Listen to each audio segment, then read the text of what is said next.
Hello, Brooklyn Squad. Welcome to True Crimes. And today we have a few cases again to cover, and it's sadly to say that, but unfortunately, that's what it is. I am Brooklyn, and I am going to be covering at least, I think we got five, 4 or 5 cases. Yeah, we got 5 cases to cover today, guys. Um,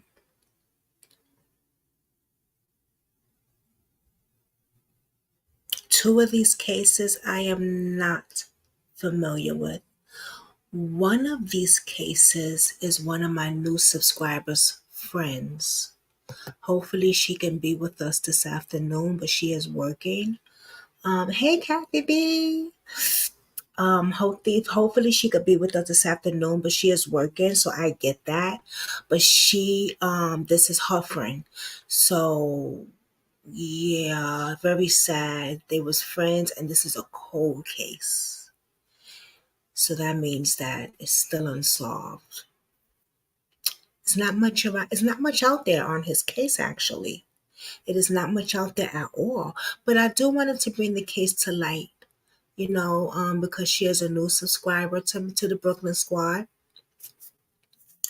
And it's important to her. It's important to show that someone cares at least, you know. And the other case is Aaliyah, and we are familiar with her mother, Denise. She was on our platform a few times. I will be talking about her case again. So that is a case that we are familiar with, the Brooklyn Squad oldies. I should say the oldies, but I have so many new family members here. And you guys are not familiar with the Leah case. So you guys going to get familiar with this case. It's deep. It gets deeper and deeper. And then we have the Ellen Goody case. Ellen Goody is still missing. She was the Uber driver who was supposed to drop a young man off somewhere, and she was never found again. Never found again. But he is arrested. But he isn't talking. And I find that strange. I find that strange. And then we have a case of a young lady named April Harris. Now, this case is new to me. Okay.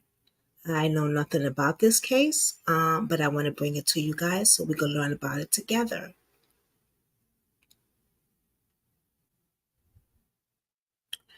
And 2, 3, 4. Hold on, guys. Let me just take me down for 1 minute.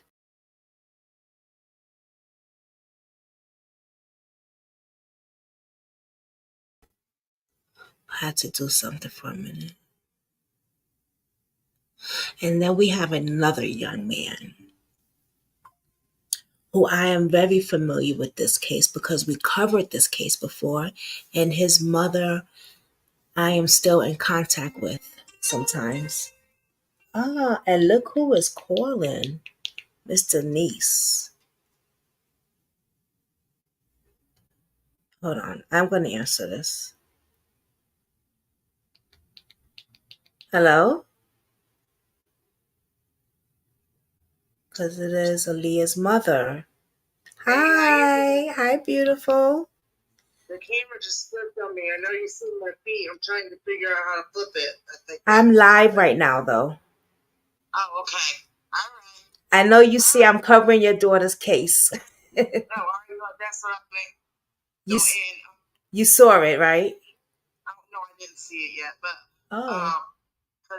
Because I've been doing lives and stuff. So, but what I want to ask you though is if I can come on your podcast and tell her story, because I got a lot of evidence, like the EMS report that showed up to the scene. I got an EMS doctor recorded talking about it sounds like my daughter had been dead a while. We're going to talk. because I actually am on live, right? It's so weird. Look how God works, guys. This is Aaliyah's mother, okay?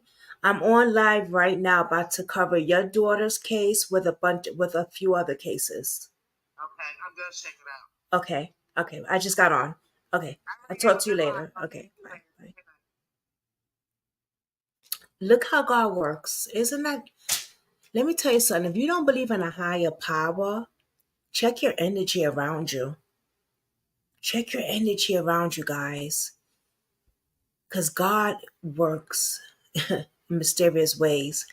I have not talking to Denise and told her I was covering Aaliyah's case. She just called. Okay. So that's one that's weird. That is so weird, guy. And I don't answer phone calls when I'm on lives. Kathy B would tell you I do not answer phone calls when I'm on lives unless it's an emergency that can't be, you know. But I figured let's answer it. I'm covering her daughter's case. You know, why not? Hi, Julie. Hello, beautiful queen. So let's get right into the first case. So if you're new, welcome. We've been expecting you, and I say that because there's so many cases out there, right? And we want you to be aware of what's going on around you. We want to give you that information. That's why I say we've been expecting you. We've been expecting you to learn with us and to be a part of our family. So welcome to Brooklyn Squad Real Life Drama, Real Life Crimes. And I want to say we want to pray for all the victims' families. And let me tell you something. Every victim matters. Every victim matters. Okay?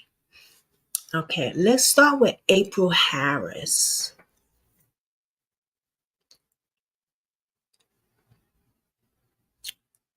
Okay, hold on.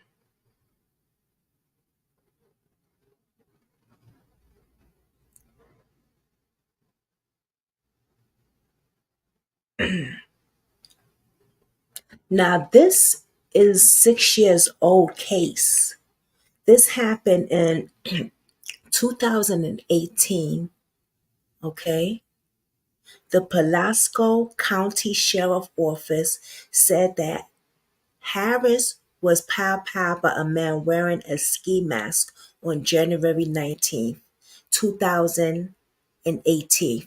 So this young lady was on her way to take her kids to school, and some man jumped out with a ski mask on, it sounds like, and pow-powed her with her child on her hands.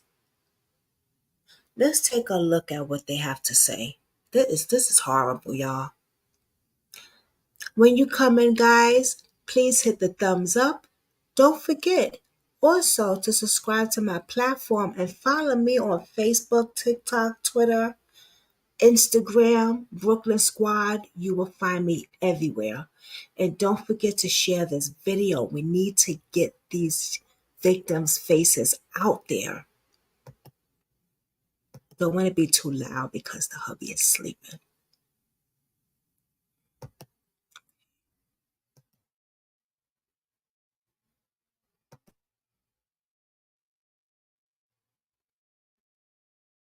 So, and I can't breathe sometimes.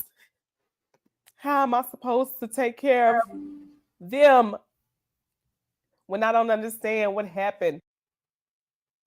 That is Amber Harris in January of 2018, just days after someone gunned down her sister April in front of her kids outside their North Little Rock home. 6 years later, her murder remains unsolved. That's where we're going to begin on this Friday. I'm Rolly Hoyt. And I'm Faith Woodard. It's a story THV11 has been following since the morning it happened, and one that remains top of mind for us. Tonight, THV11's Ashley Godwin sits down with April's mother, who is not giving up her search for justice. That's right. We weren't able to get together, so we've been texting each other all day and FaceTiming each other. Every year, April Harris's family gets together on the anniversary of her death, but this year's weather made it difficult. April's mom, Tammy, says there's not a day that goes by that she's not thinking about her daughter. I often think about, what is April doing right now? January 19th, 2018. April was leaving her North Little Rock apartment, ready to take her 4 kids to school. That's when police say a person in a ski mask jumped out of the bushes, shooting her and her 5-year-old daughter. That child, as well as April's other kids, are alive and well today, but they still don't have answers. I would never in a million years think we would still be trying to find out who murdered April Harris. After 6 years, police say there's no new leads and no persons of interest. Do What? they not know the effect of what that has on the family? When you kill someone and they have children and they have a mother and they have siblings and you got to pay funeral costs and you live with all the memories that you lost and all the memories that you'll never have, does that not bother you? But April's family keeps her spirit alive, cherishing every moment they have together. We make it a point every day to say, Whoa. good morning, I love you. In Little Rock, Ashley Godwin, THV 11 News. Okay, let's just hold off a second. Wait a minute.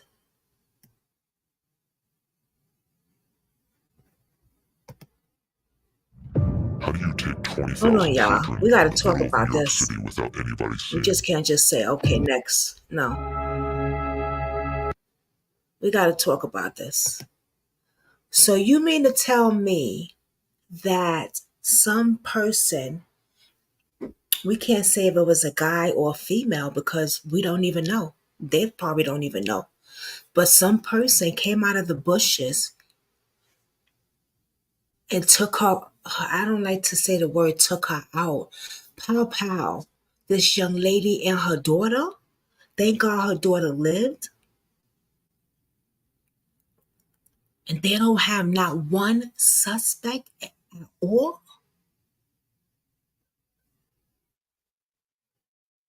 So who did they question? So you didn't question nobody. Come on now. Tell us who you questioned. Was it the boyfriend, the girlfriend, the friend, the jealous friend, the neighbor, the baby daddy? Who the hell did y'all question?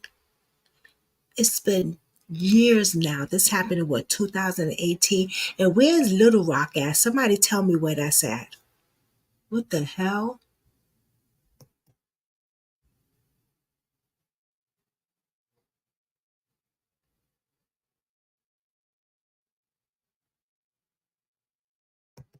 There were gunshots heard, and there was a woman laying out between the apartment complex, bleeding. He said, I'm sorry, your daughter is dead. Thank you, Julie. And I just lost it. We're trying to put together the pieces to this puzzle, but nothing makes sense, Nothing about it makes sense.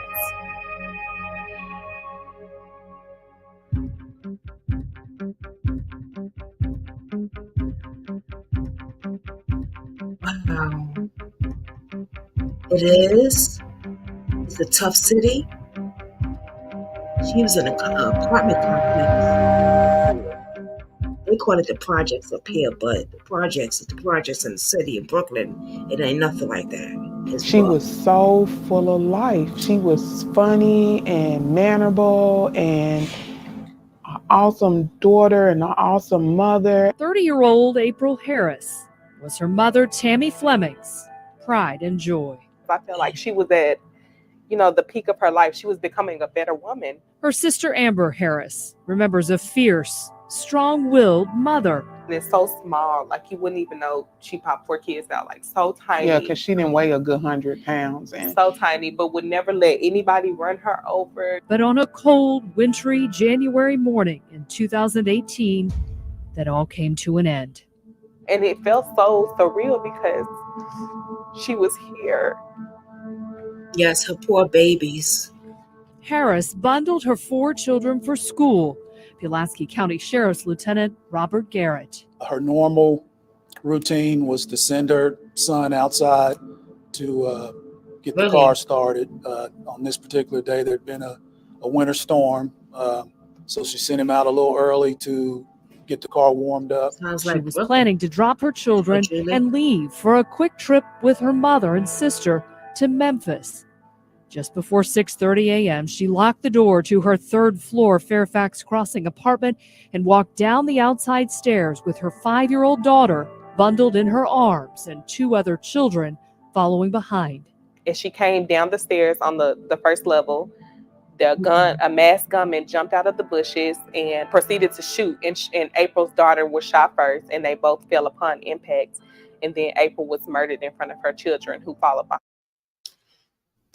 Somebody knew her schedule. Hold on, y'all. Somebody knew her schedule.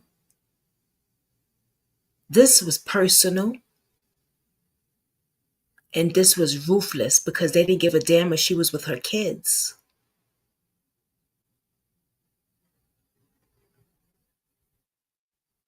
They knew her schedule.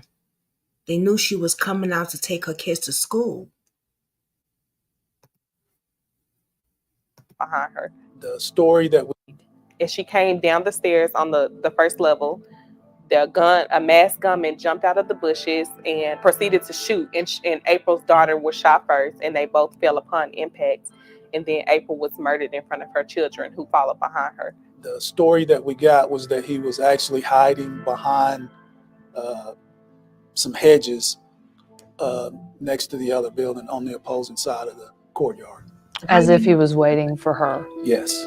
Her son, the one who'd warmed the car, watched it all unfold. He was actually still out there as he watched his mother carrying his sister and his other siblings come down the stairs, and he saw the man come out and shoot at his mother. He also called 911, and her children gave police a description. Medium build, male subject wearing all black with a black hood over his head and a black ski mask over his face. Never said a word prior to shooting, and after immediately walked away. No cameras caught that suspect. He was gone on foot before police arrived on scene minutes later. April died at the hospital. Her daughter recovered. In the days and weeks that followed April's funeral, It hurts my soul. pain and grief among her family, Someone out there knows something. and few leads that made any sense. No arrests, no suspects, a case unsolved. From everything that we've done in this case, we haven't been able to find any indication that she was having any problems with anyone. One thing detectives did uncover is this: a police report filed a month before April's murder. Someone tried to break into her apartment, but no items missing, and no suspect in that case either. There was nothing in her lifestyle or background that would lead us to say, okay, we can understand why this is happening, which is what makes it so hard. Do you believe she knew this person? I would have to say that she did. Otherwise, why would you wear a mask at 6:30 in the morning when it's dark outside? Now, you might say, well, it was wintertime and it was cold, but I believe that she did know him. It was personal. What further makes me believe that is the fact that they didn't say anything. Maybe she survives and she recognizes the voice, or the children recognize the voice as somebody that they've been around before. April's family said after the attempted break-in, she asked to break her lease so she could move. But a masked gunman forever took away that opportunity. We're thinking that this is not normal. Her killer will be apprehended.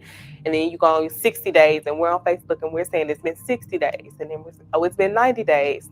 Oh, it's April's birthday. Her killer is still at large, And then it's been a year, and it's like, that doesn't get easier. Do you have a suspect or a person of interest? We have a few people that are persons of interest. Now, that's not to say that they are actual suspects involved in the incident, but we believe that they hold information that might be fruitful for us in this investigation. Yes, I believe someone out there knows something. Of course.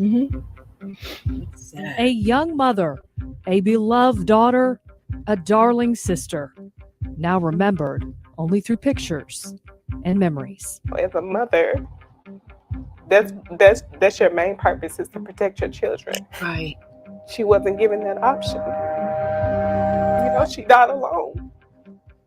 This story alone should warrant somebody to feel like they need to provide information. Who can shoot someone while they're holding their child? We want to know why, we want to know who, and we want to be able to tell April's children that her murderer has been captured.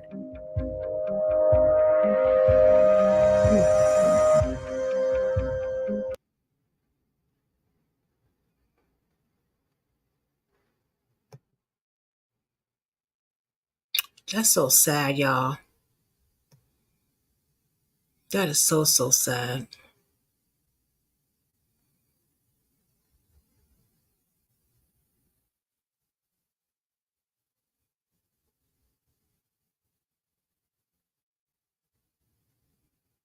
Hold on, let me see something. Oh, this was a day ago? Somebody posted this a day ago, guys. Oh, we seen that. Okay.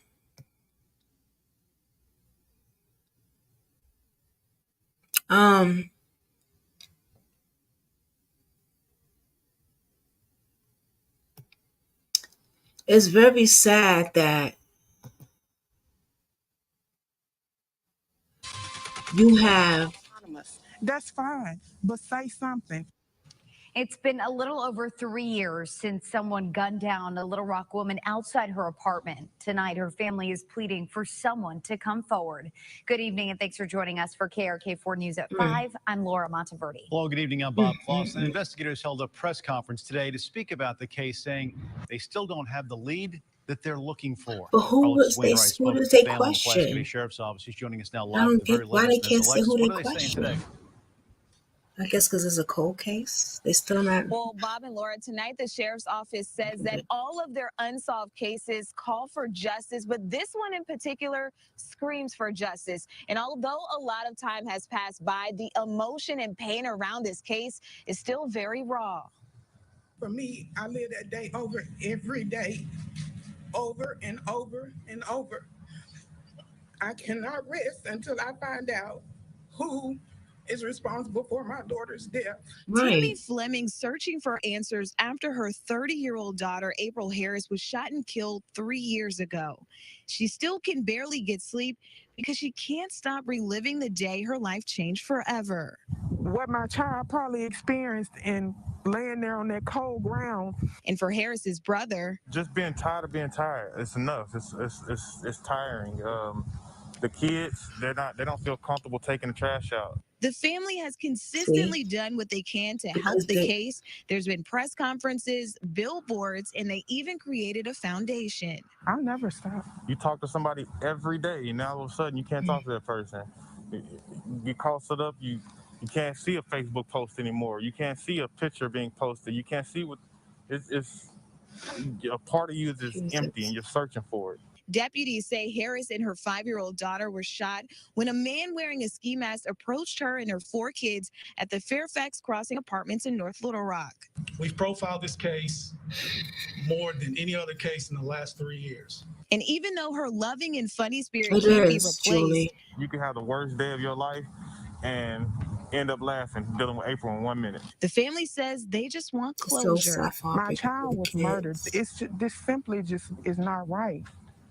And I'm asking, I'm begging, if anybody knows anything, if they would please come forward. And there's a $10,000 reward for any information leading to an arrest and conviction. You can call the sheriff's office directly or call anonymously. Meanwhile, the family says they know some people are uncomfortable calling the officials. They can send a tip to their Facebook page. That is Justice for April Harris, mother of 4. Reporting live tonight in Little Rock, Alexis Wainwright, KRK4 News. Very sad for her kids because her kids witnessed that. You know, those babies were there. They witnessed that. That would never be a vision that would never be out of their mind. Witnessing a mother being murdered right in front of them, holding the other baby in her arms. There are some sick people That's why I say, welcome to Brooklyn Squad, baby. We've been expecting you because y'all need to know what's out here in front of you. Y'all need to know what's out here in this world so we can protect ourselves.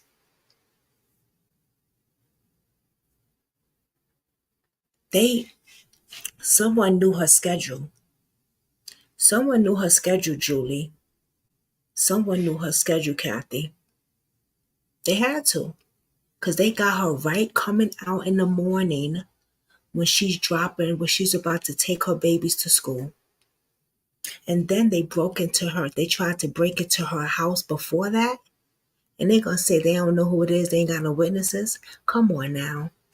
What's wrong with the system? Do better.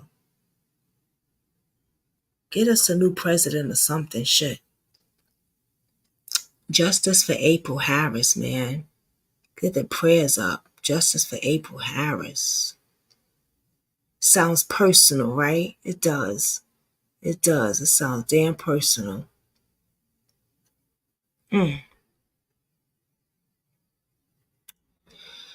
Oh, boy. It's a shame. That just pissed me off more. More.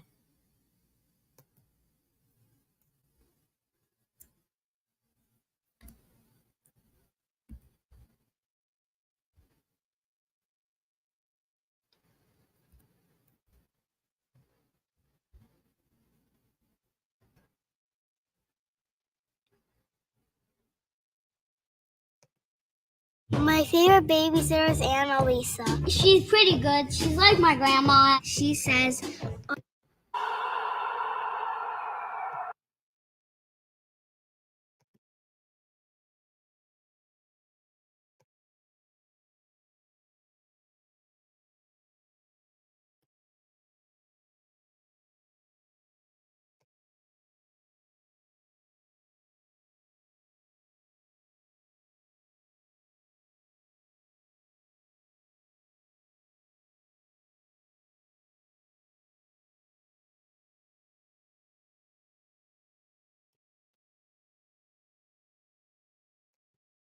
news this afternoon. There's been The next case. Hey, Madison. You said you finally made it. We haven't done his case yet. Madison, aren't you the one who gave me that young man's case? Your friend that passed, was it you? Your friend that was killed?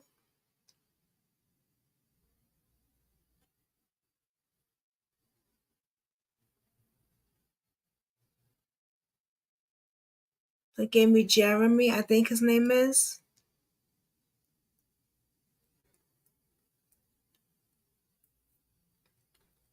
Okay, the next case is Ellen Goody. Now, we remember Ellen Goody. Well, I know Kathy B remembers Ellen Goody. Some of us that was on here before. Oh, it was Julie. You gave it to me? Oh, I thought it was Madison. You do, Madison. Send that to me, please. If you want me to. If you want to. You didn't tell me that, Madison. Send that to me, babe. Okay, it was you, Julie. Got it. It's so many. But I'm glad you're here. I wish you would send me a little more information on him. We'll talk after, because I might have you up here to tell his story one day. But let me finish with this. But I got him on here, so I'm gonna say what I found for now. It's not much. But okay, so we remember Ellen Goody. Ellen Goody was the Uber driver that was doing her job. She's pretty too. Doing her job, doing her everyday job, making her money, making her bank. These young girls make their bank, you know what I'm saying? And she got a call and she picked the young man up but she was never seen again. But they got the guy, right? But he won't talk. Where's Evelyn? Where is this young lady? See, it makes me wonder. It's just like Alana Lanier, right? When Alana Lanier's case, they got two of the monsters, right? They won't talk. It makes me wonder,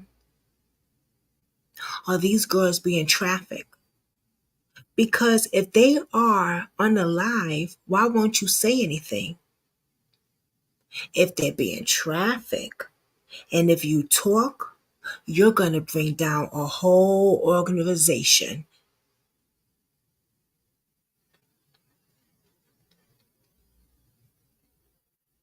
Hey, Denise, Justice for Aaliyah. I've been watching Justice for April Harris. I just found out about that case. Just now with everybody else. Yeah. It's a shame. I want to find out some more about that. I'm going to keep up with that. People are freaking evil. Let's say hi to Denise. We have Aaliyah's mother here. She's been here before. I'm going to talk about her daughter's case, and then she'll be back up here next time to talk about her daughter's case too. We'll get her in. But let's go back to Ellen Goody. So Ellen Goody, beautiful young lady. Guy is not saying where she at, and it makes me wonder. When you start to not tell where these young ladies are at, it makes me wonder: are they being trafficked?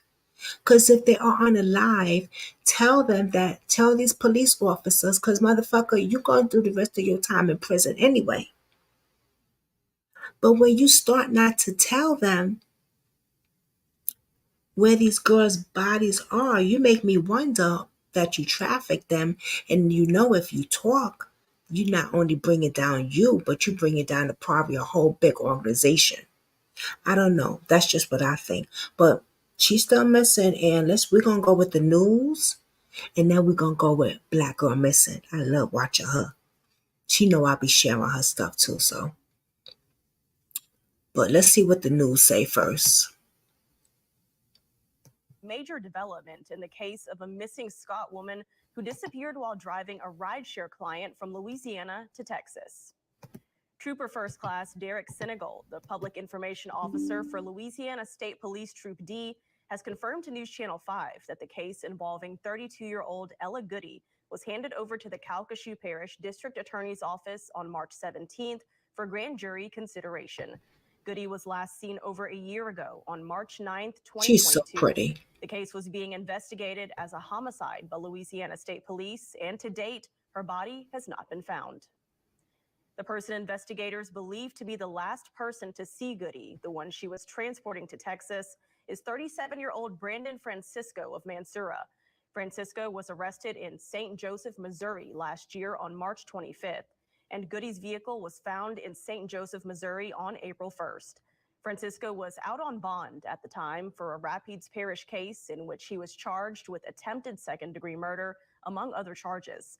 When he didn't show up to court ahead of his trial and was found in Missouri, the Rapides Parish District Attorney's Office added a new charge: out-of-state bail jumping. Last October, Francisco pleaded guilty as charged to attempted second-degree murder and was sentenced to 30 years in prison without the benefit of probation, parole, or I think they did. sentence. I'm gonna rewind a little All bit, other Kathy Rapides B. Parish charges were dismissed. Wow, you As know for why that? the case is in the hands Hold of the on. Calcasieu DA, that's because GP March 25th, and Goody's vehicle was the person investigators believe to be the last person to see Goody, the one she was transporting to Texas.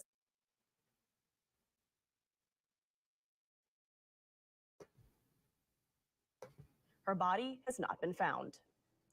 The person investigators believe to be the last person to see Goody, the one she was transporting to Texas, is 37-year-old Brandon Francisco of Mansura. Francisco was arrested in St. Joseph, Missouri last year on March 25th, and Goody's vehicle was found in St. Joseph, Missouri on April 1st. Francisco was out on bond at the time for a Rapides Parish case in which he was charged with attempted second-degree murder, among other charges. When he didn't show up to court ahead of his trial and was found in Missouri, the Rapides Parish District Attorney's Office added a new charge: out-of-state bail jumping. Last October, Francisco pleaded guilty as charged to attempted second-degree murder and was sentenced to 30 years in prison without the benefit of probation, parole, or suspension of sentence. All other Rapides Parish charges were dismissed. And as for why the case is in the hands of the Calcasieu DA, that's because GPS No, cell they phone said records track her Francisco. last known movements to Iowa, and a search was conducted in that area last April. Now, it's important to note that state police told us that Francisco is still considered a person of interest in the Goody case. We reached out to his Alexandria-based defense attorney, Tiffany Sanders, and she told us that she wasn't aware that the Goody case had been handed over to the Calcasieu DA. She sent us this statement. Today, my office received information as to my client being named as a person of interest in an ongoing matter. Through unknown means, it was discovered that the investigation is still in its infancy, although over a year has elapsed. I do not want to try this case in the media and intend to adhere to the Louisiana rules of professional conduct to provide guidance on pretrial publicity. My client has not been charged with any crimes regarding this matter and vehemently maintains his innocence. And there's no timeline for when the case could reach a grand Gotcha. jury. Oh, wow, this shit is loud.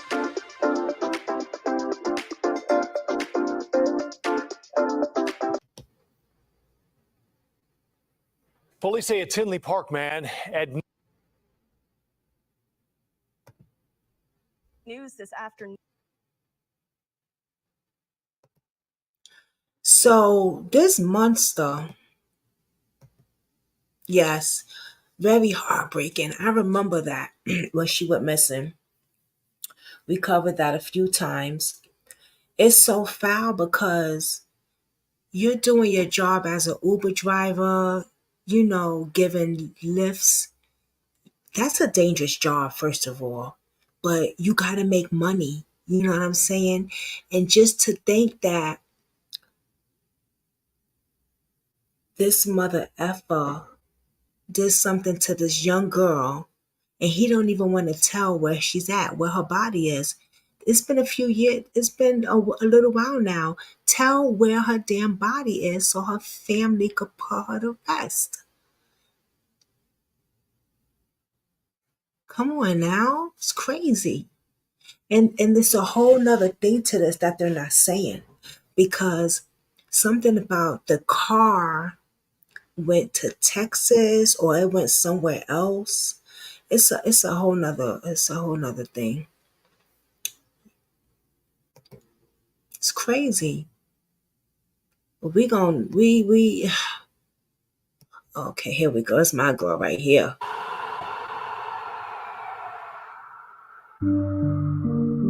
On this episode of Black Girl Gone, I tell the story of Ella Goody, who has been missing since March 9th, 2022. Ella, who was 33 years old at the time, was last seen in Scott, Louisiana, where she lived with her 2 children. She had recently begun driving for Lyft and had started offering rides outside the app. The day that she went missing, she was supposed to drive someone to Houston, Texas, and was expected to be back home by the time her daughters arrived home from school. Right, it was Texas. But I knew it was somewhere. Ella never came back home, and no one ever saw her again. Almost 1 year after she was last seen, Ella is still missing, and her family wants to find her. This is Ella's story. Almost 11 months ago, Ella Goody vanished, and since then, her family has been on a desperate search to find her. But as the 1-year mark of her disappearance approaches, her family has been unable to get the answers that they deserve, and Ella is still missing. Ella is originally from Lafayette, Louisiana, a city located about an hour from Baton Rouge. She had grown up there with her mother and her younger brother. Her best friend Felicia spoke with Dateline last year to talk about Ella's disappearance, and she told them that Ella's mom is disabled, and so ever since she was a kid, Ella took care of her and helped take care of her little brother. Please hit the like button, y'all. Quote, she had to step up as a kid, look after her brother, help her mama, Felicia told Dateline. She said that from the moment that she met Ella, she wanted to look after her because life was a little bit harder for her. But she also said that no matter what Ella was going through, she always had a quote-unquote good spirit. Her cousin Amy said in a different interview with the local Fox News station that, quote, she's a pure-hearted girl and like she's strong, she's brave. She just has a good heart, like she's always friendly with everybody, always happy. Now, there isn't a lot of public information about Ella's life, and so we don't have details about her teenage years or her early adulthood. We do know that by the time Ella was in her 30s, she was the mother of 2 girls, and she was living in a small town of Scott, Louisiana, which is located in Lafayette Parish. Felicia told Dateline that in early 2022, Ella was looking for work, and she said that she suggested that she try working for a rideshare service like Lyft. Felicia said that at first, Ella was apprehensive about doing it because she didn't want people getting in her car. However, Felicia said that she was able to convince Ella that she should do it. And so Ella began driving for Lyft. And while initially she had concerns about it, eventually she started to like it. After a couple months, Ella had decided that she would offer people rides outside of the app. She probably realized that she could just cut out the middleman and offer people rides directly. If she had met people through the app that she had given rides to a few times, then why not have them just contact her directly to maximize her profits? On Tuesday, March 8th, 2022, Felicia said that she spoke to Ella on the phone. She said that they had a normal conversation, that they talked about their weekend plans, and Ella told her about the people that she had been meeting and driving places. Now, we don't really know what happened next, but on March 9th, the following day, Ella was contacted by someone who needed a ride to Houston, Texas. According to reports, that morning, Ella left her home in Scott. This is what I find fishy for some reason. I don't know. That ride to Houston, Texas. Because I believe after she picked him up, her car was found somewhere else. I hope she tells it. I'm not sure. This case is so many cases, but she might tell it. I follow her also on Instagram. She had left me a message and sent me a case or something like that. But she's really good. I like her. But yeah, it's something about that Houston, Texas, man. However, we don't know what time. Now, That's according a to big her trafficking family, ring. she called her daughters after she left and told Awesome. them to get ready for school and make sure that they went. Very big trafficking. Ella told them that she was heading to Houston to drop someone off and that she would be back by the time they got back from school.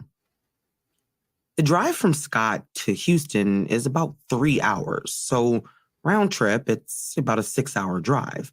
And depending on what time she had left, Ella would have easily been back later that afternoon.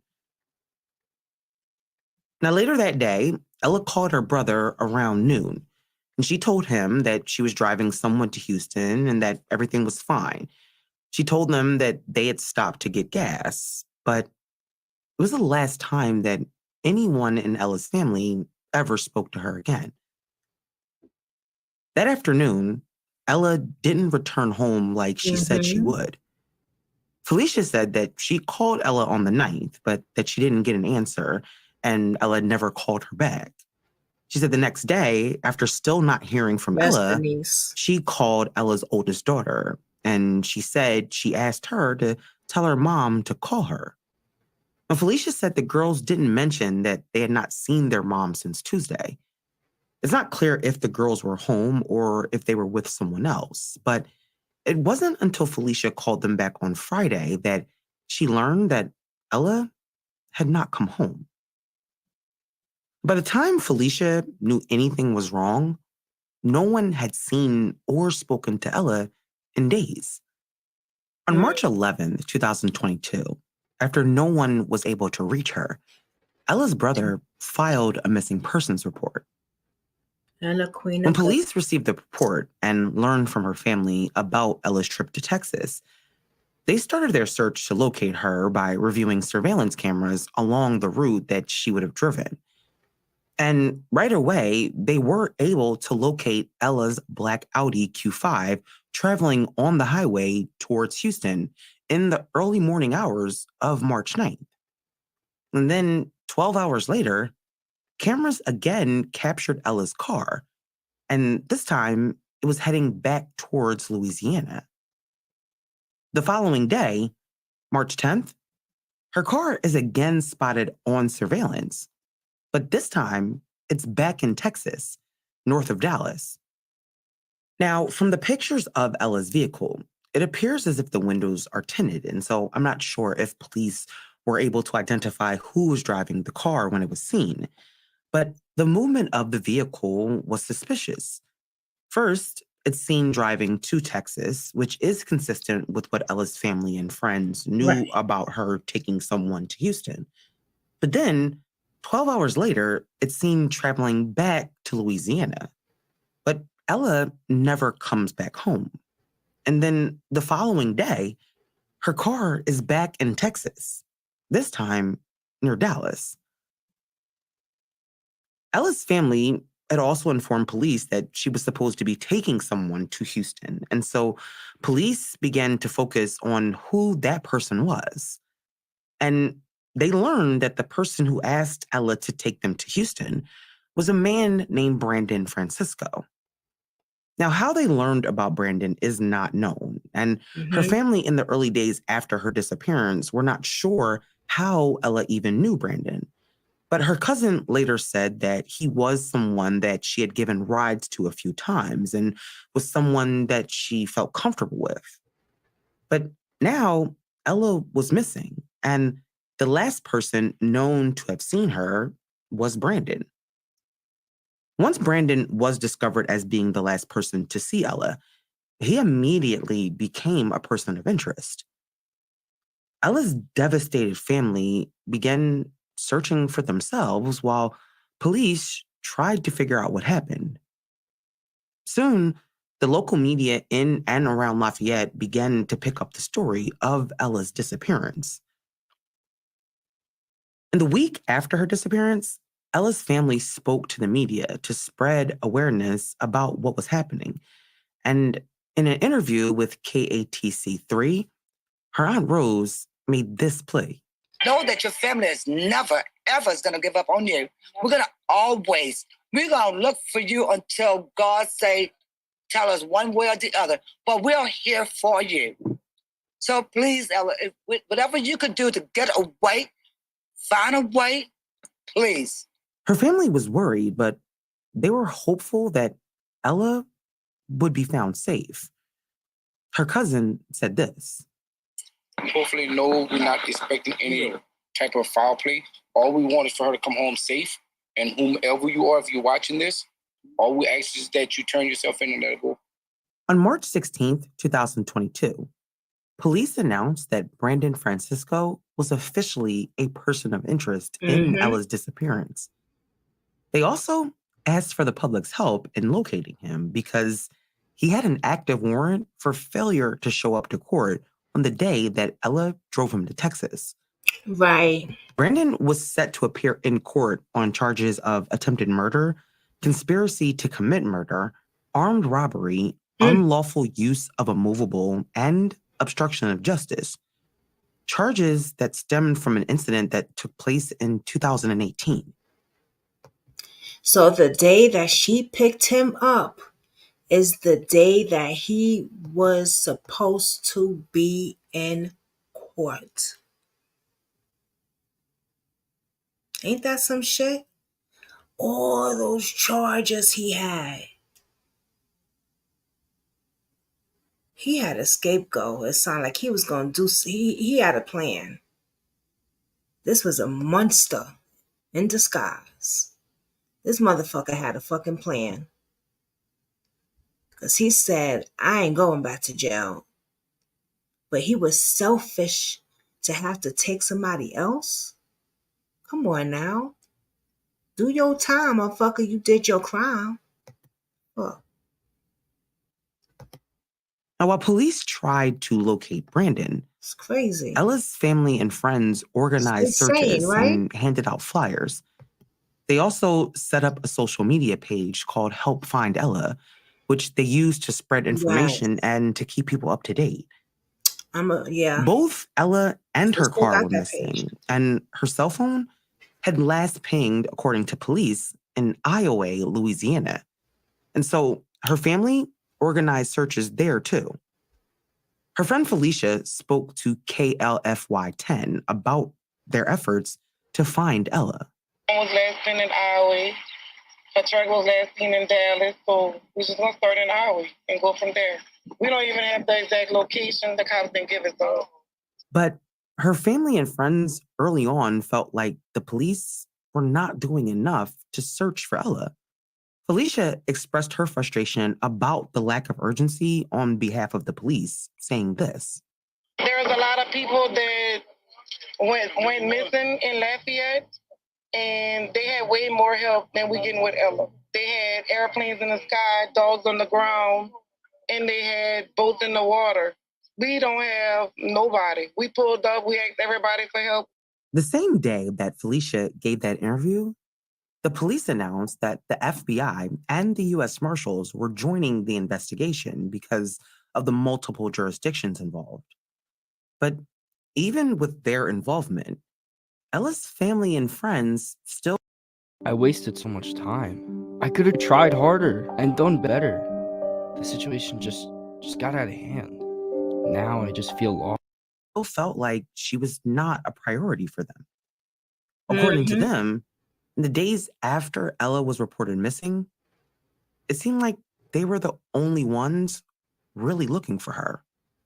And they were determined to find her.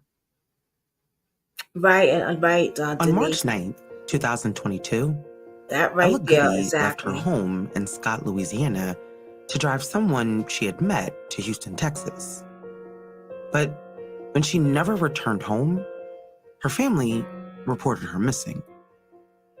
Surveillance captured her car traveling to Texas that morning. And then 12 hours later, it's again seen, but this time heading back to Louisiana. The next day, her car is seen in Dallas. But Ella was never seen again. 2 weeks after her disappearance, the FBI joined the investigation. But Ella's family and friends grew more and more frustrated about the lack of attention that Ella was receiving. Early on in their investigation, police learned that Brandon Francisco was the last person known to have been with Ella, and he had been named a person of interest. However, police had also learned that Brandon was a wanted man with a violent past. On the day that Ella vanished, he was supposed to appear in court on multiple charges that included attempted murder. He also had been arrested and served time for statutory rape and attempted second-degree murder in 2008. Look at this shit. He was someone with a violent past, and to know that Ella was last known to be with him is frightening. On Friday, March 25th, 2022, after receiving a tip about his whereabouts, U.S. Marshals located Brandon in St. Joseph, Missouri, 12 hours from Lafayette Parish and Scott, where Ella lived. Brandon was pulled over while driving down the street. Police said that initially he tried to resist arrest, but was eventually taken into custody and was placed in jail in Missouri to await extradition. He was denied bond. And 4 days later, an extradition hearing was held for Brandon Francisco, who decided that he would fight the extradition. He asked the judge to appoint a public defender to help him fight it. While Brandon Francisco sat in jail in Missouri, Ella's family continued their search efforts.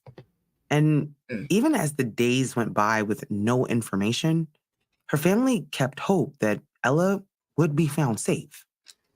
On April 1st, 2022, almost a week after Brandon was arrested, police located Ella's Audi in St. Joseph, Missouri, the same place where Brandon had been arrested. It's unclear how police located the vehicle, but after it was found, it was impounded so that evidence could be collected. State Trooper Derek Senegal told KFLY, quote, "They're going to continue to look through that whole vehicle on a deeper level, other than just looking and confirming that's It's it. been years, though. Okay, what else can we see? Are there fibers in the carpets? Is there something else in the fabric? Right.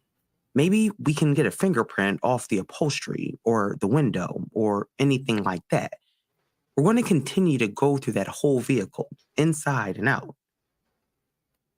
When asked how Ella's car ended up in the same place that Brandon had been arrested, he said, quote, "All these things have to be put together and continue digging to figure out what's going on and how we can piece everything together. If there is or could be, or maybe there is someone else involved in this thing, we just have to make sure we continue to look and not just say, hey, we're good, we found it, and just close the case. We just can't do that. So we're going to continue to look and exhaust every effort that we have."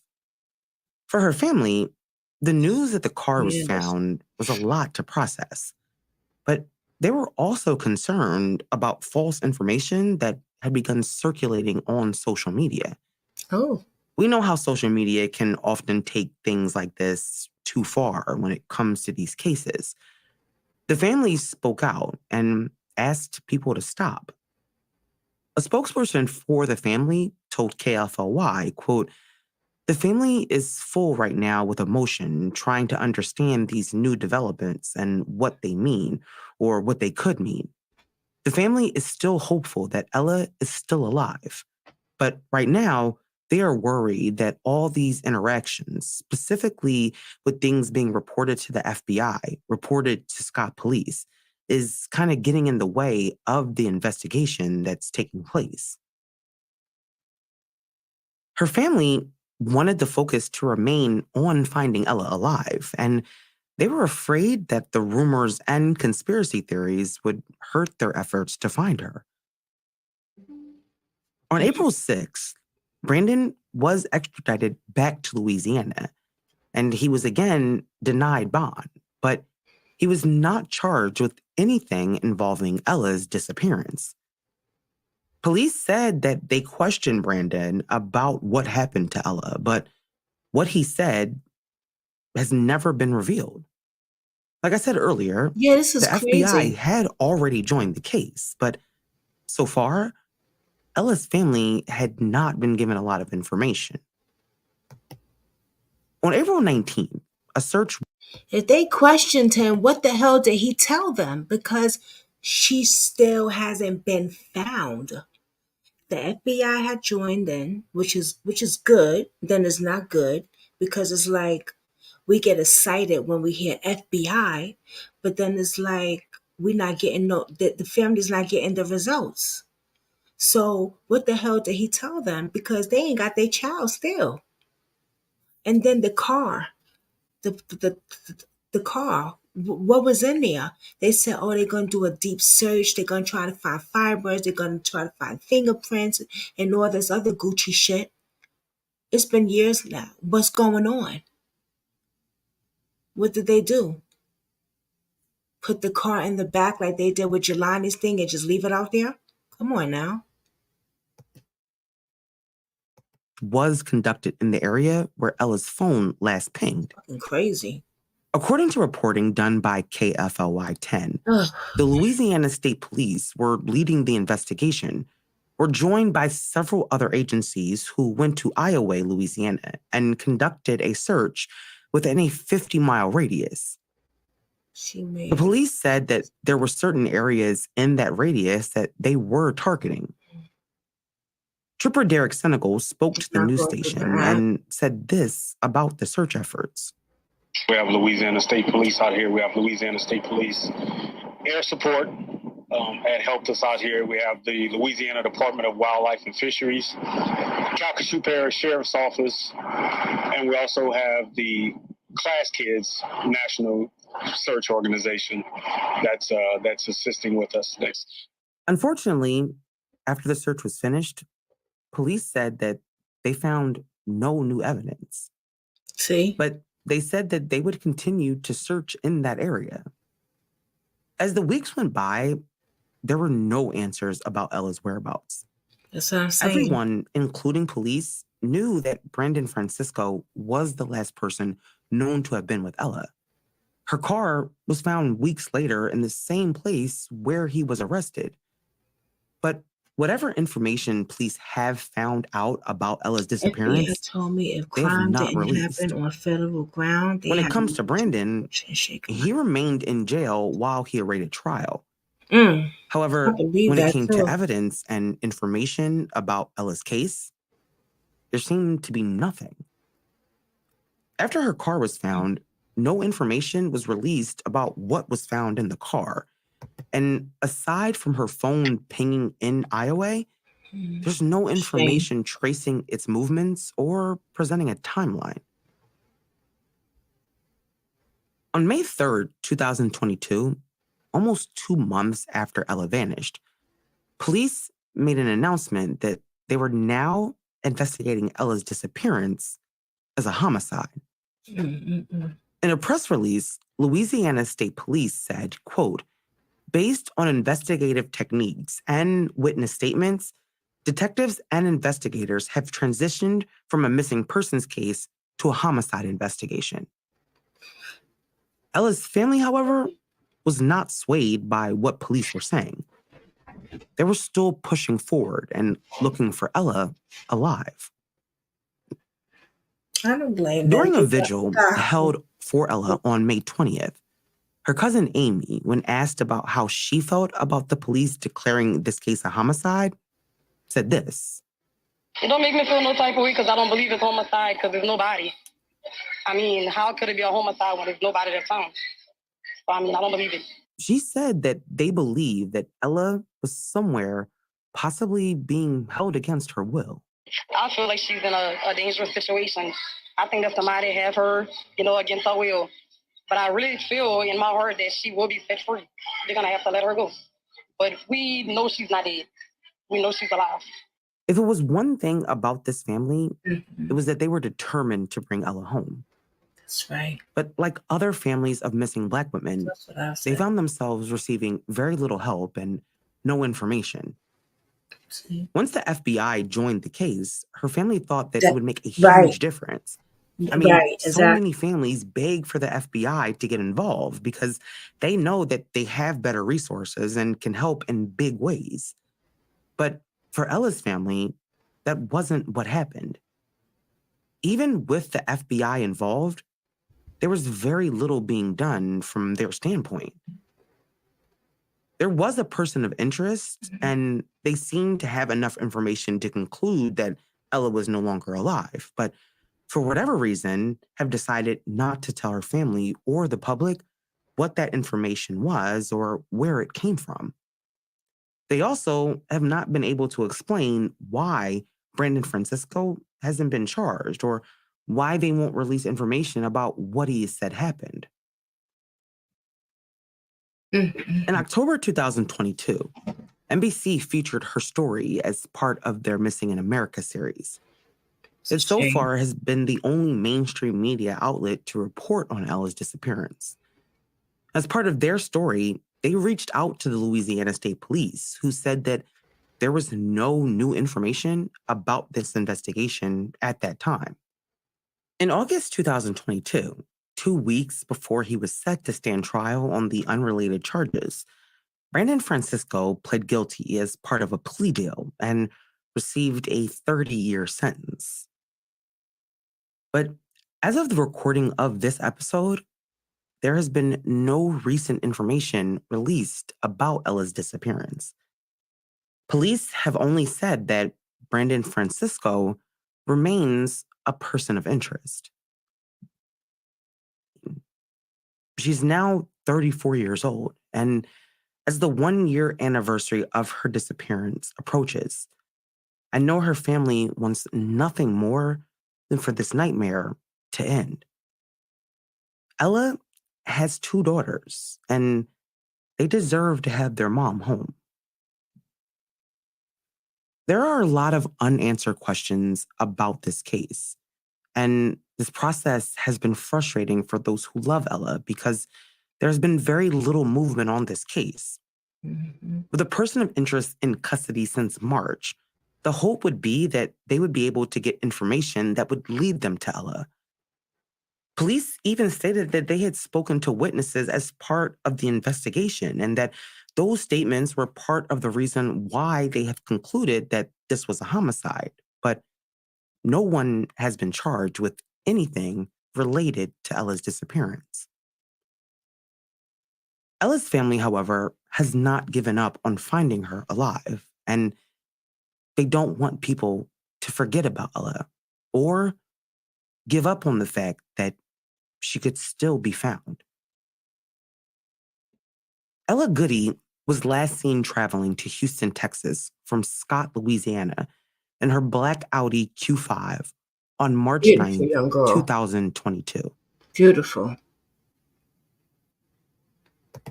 Ella is 5'3" and weighs 125 pounds. She was last seen wearing a denim jacket and blue jeans, and Ella has several tattoos. If you have any information about Ella's whereabouts, please contact the Louisiana State Police. Thank you for listening to this week's episode. She did a beautiful job. She did an amazingly job on that documentary or that podcast, but I think it was a documentary. She did really, really well. Very sad that they got the FBI involved in this, had the parents hope up, because, you know, when you hear the FBI, you think, all right, shit's about to pop off now. Shit's about to happen. We're about to get down to the business. I'm about to get my baby home. We're about to find out what's going on because we got the real people up in here. Just to find out that they might as well be like the regular damn police. Right? Because shit, look at how long it's gone past and still nothing. Yeah, she did an amazing job. Yes, I rock with her. I like her. Unfortunately, that it happens like that. And it's a shame. A shame. It really is. Because when I hear FBI, I get happy. I get happy for the families. Because I'm like, all right, good. But then for what? For what? They searched the car, fabric, fingerprints, everything. They haven't told the family, what's going on? And then you got this monster behind bars that ain't saying shit. Well, I don't even know if he said anything, what he said to them. Maybe he did say something to them, and I don't know.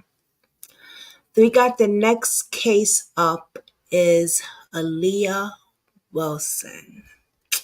Miss Denise's beautiful baby girl. This girl is, I always said this on my platform, Aaliyah is beautiful. Okay? I am so exhausted, y'all. It's so crazy because Dave was telling me today to cancel it and do this tomorrow. I need to get sleep. And I'm hard-headed. Because as he's telling me this, I'm over here working on other cases with my notebook, talking to a parent on the phone. I'm so hard-headed. But I said, we're gonna rock through this. We're gonna rock through this. I'm gonna rock through this. I got my water here. I'm gonna shake it up. You're welcome. You're welcome, Denise. I ain't never forget about Aaliyah. That's for sure. You see, I'm tired, right? I'm exhausted, Kathy B. I'm exhausted. But I'm gonna work through this, though. I'm gonna work through this. Because as I was doing this, I have other cases that I'm doing. And then I was on the phone. When I finished talking to you earlier, Kathy B, I had got on the phone with another parent that I'm going to be working on her daughter's case. So yeah, it's a lot. It's a lot. But you know what? Missing people get missing every day, right? The predators, they don't stop out there kidnapping and trafficking people, right? They don't stop, right? But then I'm not gonna stop either. Doing what I have to do and volunteering to put this out there. So I'm gonna ride through it. I'm tired, but we're gonna push through this. We got beautiful Aaliyah. She is next. We are going to show the video. We're going to show the video. And I want to say thank you, Denise, for joining us. I'm going to have Janice on my platform. I'm going to do an interview with her so she could tell her baby story again. But give me 1 second, because when you guys were looking at Ellen Goody, I was searching something on my phone. And this is what I was searching on my phone.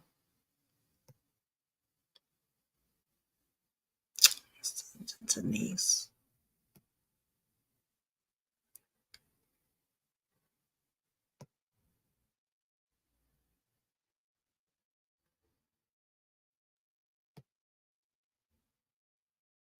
Let's look at his mother. My daughter was found hung in Houston. Okay, so before we do that,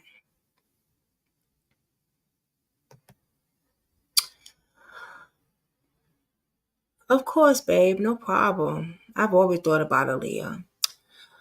Now, this case right here is deep. It really is, and it's really sad. A young, beautiful girl who just wanted to be a girl. You know what I mean? Just wanted to be a girl and live her life. You know, as we all did at that age. How old was Aaliyah? How old was Aaliyah again? She was in her 20s, right? Was she younger? Well, she was dating this girl named Courtney, right? Now, Aaliyah left her mother's house like we always do because we think we could be on her own. She was 22, right? Okay, I was gonna say 21. Aaliyah left her mother's house, at a young age, because she wanted to, be on her own. You know how we do. We've all done it. We think that we're grown, so we go travel on our own, leave our parents' house. And she started being in a relationship with this girl, Courtney. Courtney was very, very physically and emotionally abusive. Very obsessive too, though. Very, very obsessive. Very obsessive. Very obsessive. It seemed like if I can't have you, no one can. It seemed like if wherever Aaliyah went, she had to be there. Seems like she was just wanted to take control over this young lady. And with the stuff that I'm going to show you, your mouth is going to drop. And let's not forget also, right? There was no news coverage on Aaliyah, period. So what I'm about to show you is just content creators telling her story, like me, other content creators, her mother telling her story, TikTok telling her story, because the news did not put Aaliyah's story out there at all. And that's sad. That is so fucking sad. That's what got me into it. That's what got me involved in this case, because her mother didn't get no news coverage. And I'm going to tell you why. They said it was a suicide. Okay. This young girl was hung from her balcony. I have the pictures. You can tell. Now, we're going to do a part 1. This is going to be part 1. Part 2 is going to be Denise coming up here telling her story, showing you everything. If she wants to show you her pictures, she is allowed to do that. But this is gonna be part one. We're gonna have part two with Denise coming up here, and she gonna tell everything because she don't hold back. She ain't gonna hold back a damn thing. Okay? So her daughter, I don't have the pictures on my new phone. This is the iPhone. I have the pictures on the other phone. But her daughter was hung. And you could tell that she was already unalive way before she was hung. Now they're going to try to say, okay, let me guess. Hold on. Somebody said, Julie said, let me guess. She is beautiful black woman. So she done this to herself. Right. Exactly. I call BS. I can't stand the news and police these days. Bingo. You called it. Right. Right. Now, so much to this. A security guard took a picture of Aaliyah being hung. There's so much to the story. That's why I can't wait for we're gonna get Denise up here real soon this week. A security guard took a picture of Aaliyah being hung. Not only that, Aaliyah's apartment was broken into by the ex-girlfriend. See, Aaliyah had planned on leaving her girlfriend and going to be with somebody else. Okay. And I spoke to the other girlfriend myself, and she said her and Aaliyah was in love. Aaliyah had planned on leaving that other girl to be with her. She was actually trying to get a bus ticket for Aaliyah to be with her right before Aaliyah was murdered. So let's see some video so you guys can understand the shit that her mother been through, Denise. How the police talked to Denise and hung up in her face. It's disgusting, guys. This case is so much. Let's get into the first video. This is a lot. It's a lot.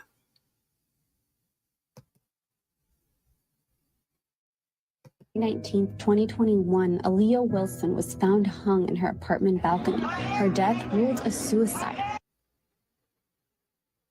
Her family doesn't agree and wants HPD to review the case and evidence they believe proves her death is not a suicide. Everybody that met her, she had such a sweetheart. Everybody loved her. But she didn't deserve this. Hello, my name is Denise McClendon. I am Aaliyah Wilson's mother. My daughter was found hung in Houston on July 19th, 2020. Homicide didn't even make the scene. There is evidence to show that my daughter was murdered.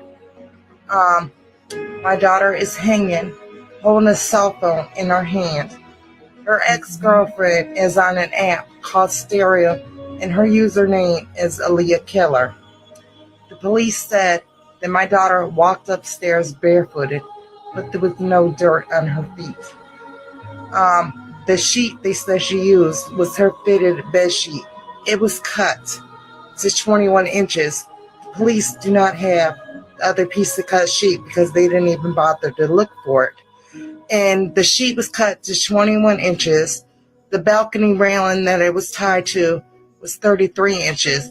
My daughter was 66 inches. How was that possible? This happened in Houston.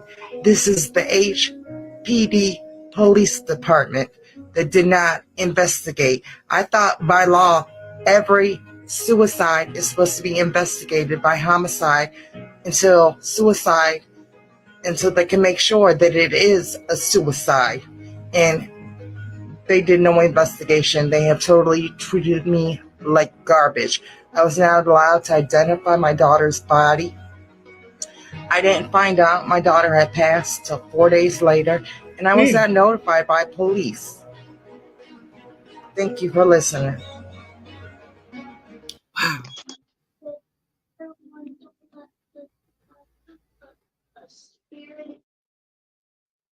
Wow. Yeah, a couple. You gotta be quiet, okay? Hello. Hey. I had to get my glasses on. I can't. Right. She's over there fixing her eyelashes. Yeah, I was laying down for a minute and then I got up. Oh, okay. Yeah, we were like, I hope she doesn't miss it because like we're booked on like normal readings throughout the rest of the week. So we're like, hope she don't miss it because Oh, well, I'm so glad I didn't. right. Yeah, I would have got you in somewhere, but right. Okay, what is this? Is this a reading or I thank you for having me on and doing a this. story? Yeah, of course. Yeah, that's crazy what happens. I don't believe it. What?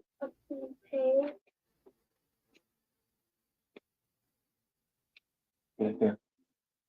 And let me tell you something. It's a reading. Yes, this is a crazy situation and it's like nobody believes me, well, authority wise. Right. Reading fake. I get told all Okay, kinds of yeah, let's crazy, get out of stupid there. things like the police say, oh, we investigated, oh, we questioned, Okay.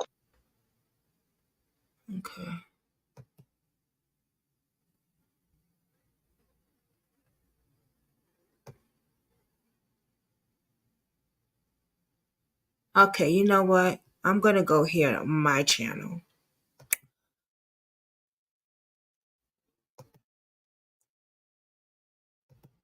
My playlist. Let's go to my playlist. Unsolved case interviews. That's where. and then the corner called and said my daughter came out of her apartment with some Nike slide-on shoes and a backpack, and she set that on the stairs. She walked upstairs barefooted with no socks on her feet, but there was no dirt on her feet. They said she used her bed sheet that was cut to 21 inches. There was no cut bed sheet in her apartment. She lived in her apartment for over a year, just went to court, but she had no piece of paper, no receipt, nothing in her apartment. I mentioned on a live or something, I mentioned some wet towels, and the police did not want them. They were some wet towels I found in her apartment that, and the police said they didn't want them. Send it to me, Denise called me 2 days later and told me that they had a witness that Courtney broke my daughter's window, and that I went back That's over the interview there I and the wet did. towels were gone.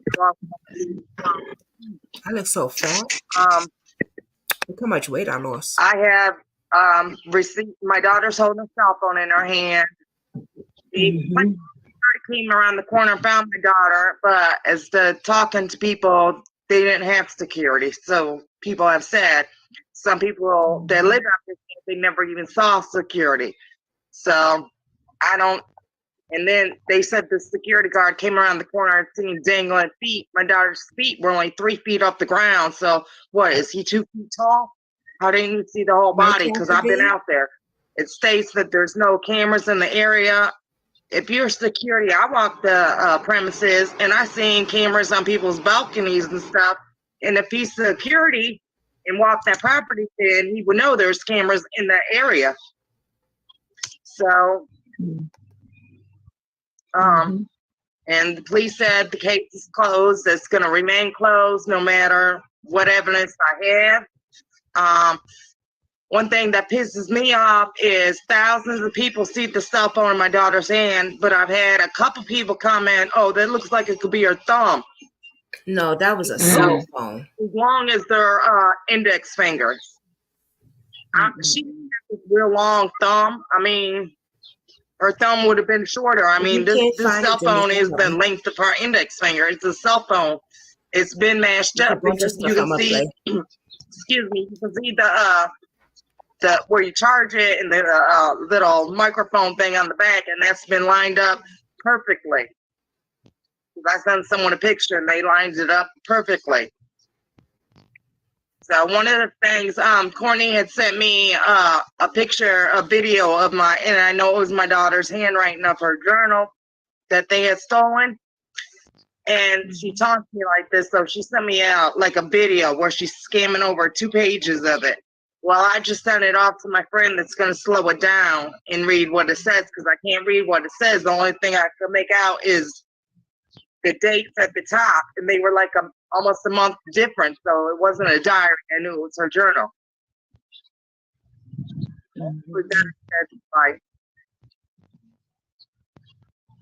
You said I'm doing the Dropbox thing on the internet. You was right. Oh, what happened? Wait a minute. Okay, you went I out. found it. You like in and out. Okay. You good now? You good? Okay. I'm doing the Dropbox thing on the laptop. Hopefully it'll act right. You know, the laptop be act a little possession. Mm-hmm. Now they said she I hate to say hung herself, but hung herself deceased on the 19th. But the person she was involved with spoke to her before that and then tried to call her. So the date is wrong, right? Yeah. It was before the 19th. Exactly, and that would explain why there was no dirt on her feet. That would explain to the message Courtney said something about they went out of town and my daughter was missing. Missing is a whole word, so that would explain that. And then it would explain the fact that my daughter, she looks like a zombie. Now you can Google pictures of people hanging and they look like themselves. They got the color. And if my daughter had only been hanging for an hour, she'd look like herself. It looks like she looks like a zombie. She didn't even look like herself. And then the knot around her neck, because her head is off to the side, and here there's a big gap between it. It's like almost like her head could have slipped through it. And somebody that kills himself is gonna tie the knot, you know, make sure it's tight around their neck so they'll fall through it. Yeah. They're gonna make sure they can actually kill themselves and they don't just fall through it. And her knot was tied like she could have fell through it. You know, I've seen it. I've seen the picture, and Denise is so correct. It is no way in hell that she did that. No way. There's like, I mean, there's no way. She didn't do that.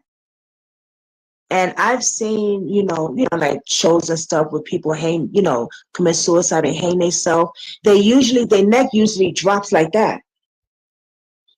You know, that's what I've seen. What they hang, you know, they put the knot, and then they just kind of, you know, she's like this, like if someone placed her there. So she shouldn't have had no markings on that side where the knot is all loose or whatever. And the coroner tried to tell me, oh, there is no markings. It's something, but well, you marked in the autopsy it was, because I can pull the paper out, so it shows markings all around there. I seen it. So, I sure did. Mm-hmm. They're Can you talking send that to me to like me, I'm just Denise? stupid or something, but it's like, okay, like they say they don't see the cell phone in her hand. They said they didn't see the little blood spot on her hand. You can plainly, you gotta blow it up and look. You can plainly see it. Because I just see it on. Yes, you're right, because I seen it. She has like a blood knot right here on her hand. Like she punched The something. cell phone, yeah, like she was fighting for her life, and the blood is like dry, like it's there. You could definitely see it, because I seen it and I was like, oh shit, excuse my language, but like, wow, you know. And the cell phone, I definitely seen the cell phone. You can see it. It's like, it's in her hand. They did a very sloppy job because they didn't investigate nobody. Let me ask you. Oh, shit. A trial date coming up. And sorry, guys. No harm.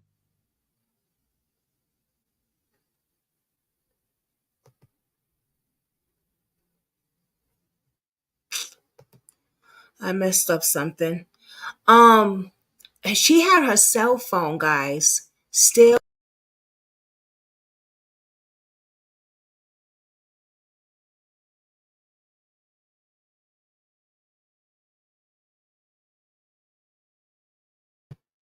Sorry, guys. She had her cell phone in her hand when they hung her. And you can see her cell phone still in her hand. So for them to say that that's not a cell phone, that's a thumb, is insane. You can clearly see that is her cell phone. The bruising on her hand. She didn't have any. It's just crazy. She didn't have no dirt on her feet. First of all, so she would have had to walk right up there, down to the stairs, to climb up, to hang herself. There was no dirt on her feet.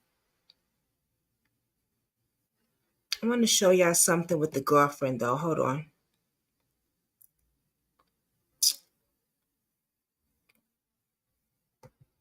Just bear with me, everybody.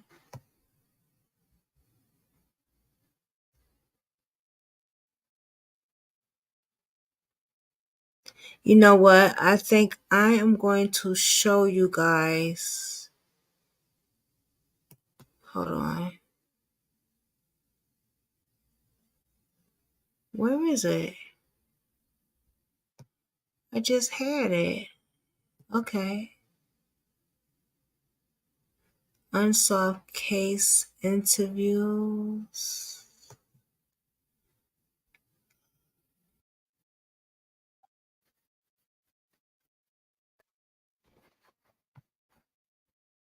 Hold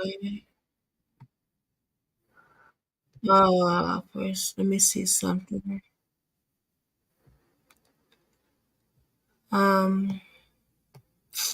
Guys, I don't know what's going on here.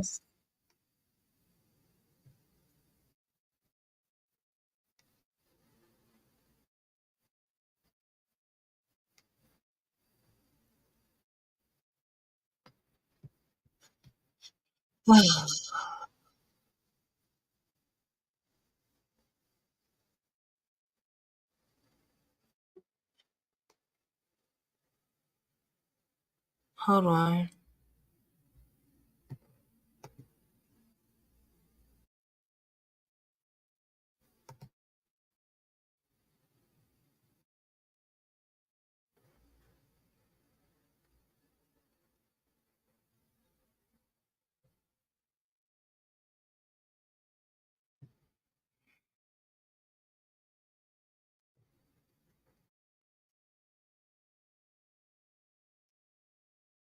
Mhm.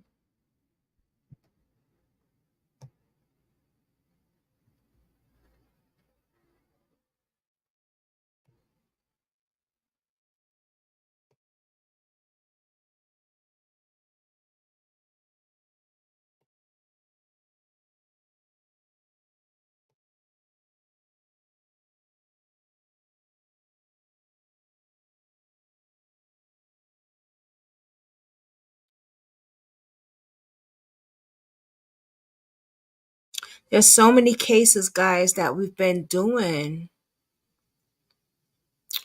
So many cases we've been doing. It's crazy.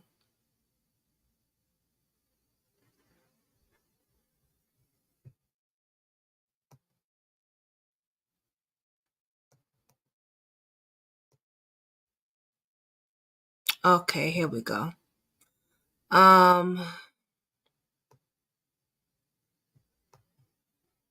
Courtney Brown, the Monster, Part 1. All right, we have a lot of Aaliyah Wilson's mother tells, or Aaliyah was Part 2, truth you didn't know. I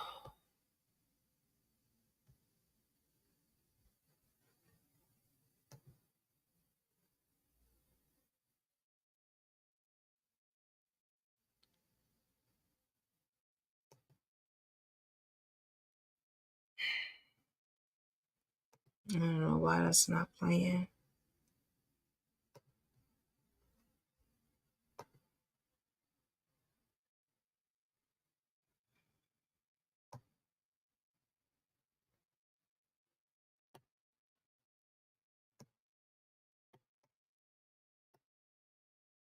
I don't know why that's not playing, guys. Oh, what the fuck?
Okay.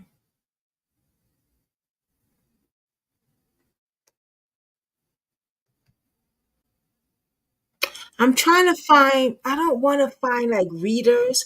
I want to find something like,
here's a little bit of insanity for you.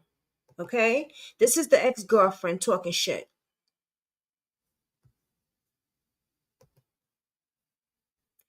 Now, for a person that you just found out your girlfriend was hung, this is how you feel? Tell them how you really feel. It's a lot. It's a lot of motherfuckers that got my name. And my hold on, there's somebody calling me. Bro, Delana, stop fucking calling me, bro. I'm not in the mood right now. Stop fucking calling me. Point is, look, I'm gonna let y'all know right now. It's a lot of y'all motherfuckers that got my name in y'all motherfucking mouth pertaining to my ex-girlfriend's passing. Bro, let me tell y'all motherfucking something. I was with this girl for 2.5 years. 2.5 motherfucking years, bro. So what the fuck y'all talking about as far as what physical violence that me and Aaliyah had what altercations that was between me and her was between me and her, bro. At the end of the day, Aaliyah did some fucked up shit to me too. But you know what? I'm not even finna sit here and talk about that shit on live video. Nothing. I'm sick and tired of the motherfuckers that really think that what led up to her death is the shit that people did to her. What led up to Aaliyah's fucking death, bro, of her committing suicide, my nigga, was the shit that she went through as a fucking child, bro. Before I even met Aaliyah came to me. Aaliyah came to me, bro. When I first met this girl, she had already had fucking problems, bro. So I'm tired of motherfuckers, especially this Ciroc bitch, okay? Lola, I don't got no problem with you, bro. I don't got no problem to you because you reached out to me. So what you saying, I don't got no problem with you. My whole point is the rest of these bitches, Amir, Ciroc, all these bitches that really think that they knew who Aaliyah fucking was, bro. I'm gonna let y'all niggas know right now. Y'all need to keep my fucking name out y'all fucking mouth, bro. Because the whole time that I was with Aaliyah for those 2.5 fucking years, my nigga, I didn't hear not one. Y'all didn't know shit that Aaliyah was going through. Y'all didn't know shit that I had to put up with her when it came to Aaliyah and her mental illness, bro. I helped her get into a fucking therapist, bro. Aaliyah stopped going to that shit, bro. Y'all want to sit here and talk about the fucked up shit that I did to Aaliyah, but I'm not worried about the fucked up shit that happened because Aaliyah led that. We had our own motherfucking problems, bro. I was 2.5 years, bro. You know what I'm saying, bro? So whatever y'all talking about ain't got shit to do with me, my nigga. It don't got shit to do with me, bro. Because I bet you I was there for that girl and never left her fucking side the whole time I was with her, dude. The whole time I was with Aaliyah, I never left her fucking side, my nigga. Do I regret half the shit that went down between us? Yes, at the day, bro. At the end of the day, I never left Aaliyah's side, bro. And everybody know that, bro. Everybody fucking know that shit, bro. And that's on me. And this Ciroc bitch, whoever the fuck she is, bro, that bitch is fake. That bitch used Aaliyah, bro. That bitch ain't have shit to going for Aaliyah, my nigga. So if y'all want to go after somebody, y'all need to go after that bitch, bro. Go after that bitch, bro. You know what I'm saying? Y'all out here, y'all want to sit here and say what led up to Aaliyah's death and all this shit that happened and all the people that did crazy shit to her that led. What led up to Aaliyah's death, it was her. She didn't want to be here, bro. She didn't want to fucking be here, dog. And she let that be known. She pushed away the people that tried to fucking help her, bro. And I was one of those fucking people, bro. So y'all need to stop coming at me, bro. And I really wish, I don't got a problem with the Lola girl. I don't got a problem with you, bro. My problem is the rest of these dumbass bitches on here that's capping like they knew who fucking Aaliyah was, bro. Y'all didn't know who the fuck Aaliyah was, bro. Y'all couldn't tell me 5 facts about Aaliyah, bro. Not 5, bro. Y'all can't tell me shit about that girl, bro. Y'all can't tell me shit from her deepest, darkest secrets on this bitch, bro. So who the hell are y'all to tell me that I'm the reason that led up to my ex-girlfriend's death, bro? But where the fuck was y'all niggas when she was hopping in and out of shelters and shit?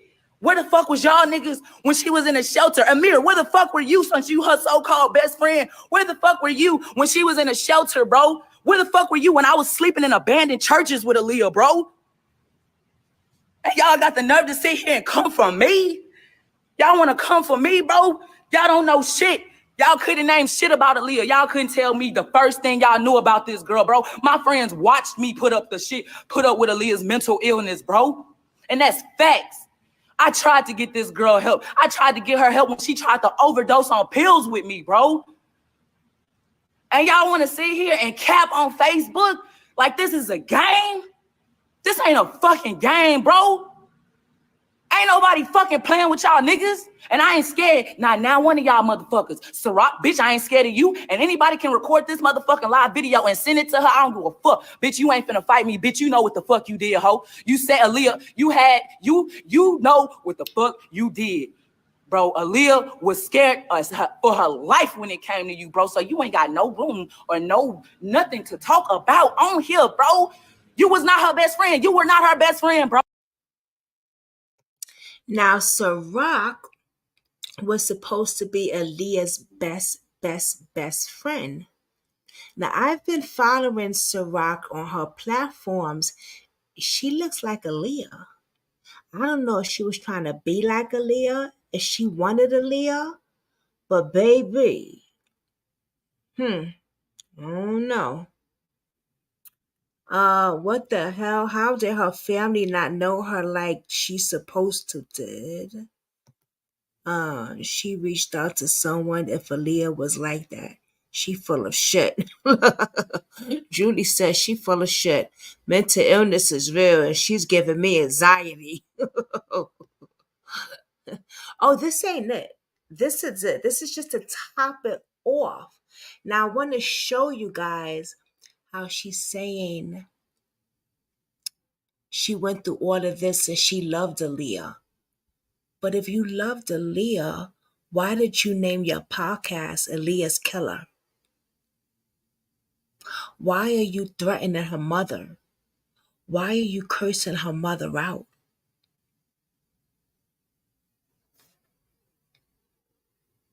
Why did you hide the evidence when Aaliyah got murdered? Why did you break in the window and took all that shit? The sheets and everything. Why didn't the police take that evidence? Why didn't they question this bitch enough? Why isn't she locked up?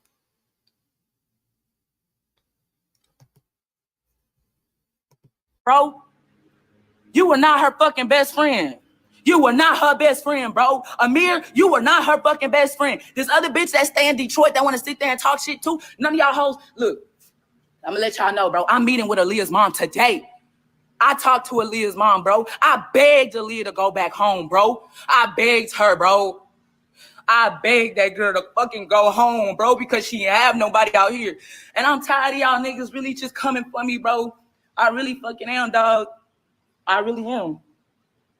Like, I'm sick of this shit, boo. I've been quiet too long. I've been silenced for too motherfucking me long, bro. And I'm trying not to let this shit get to me, bro. But y'all niggas y'all don't know how the fuck I feel, bro. I was with her for 2.5 years, bro. Compared to anybody else, I was her longest relationship. No, it wasn't fucking perfect. It wasn't perfect, bro. Because at the end of the day, everybody knew I loved Aaliyah, dog. Everybody knew that shit, boo. And ain't nobody got the right to sit here and come for me on this fucking Facebook, bro. And y'all don't know shit. Y'all couldn't tell me nothing from bro. Y'all don't know shit. Y'all don't know shit. Okay, if we don't know shit, let's stop that right there. And let's listen to the podcast. Maybe it'll tell us some shit.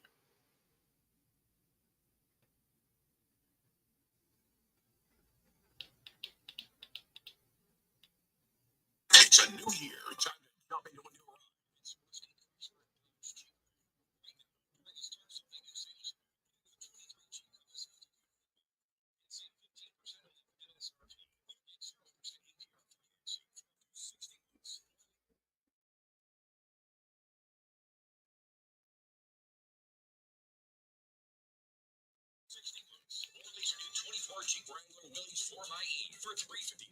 You know they got to do the commercials because they get paid for it.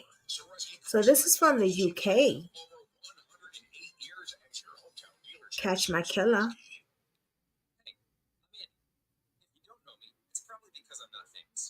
But I did start a men's grooming company called Harris. The idea for Harry's came out of a frustrating experience I had buying razor blades. Most brands were overpriced, overdesigned. Let me see if I can fast forward it. I don't think so. Here's our secret.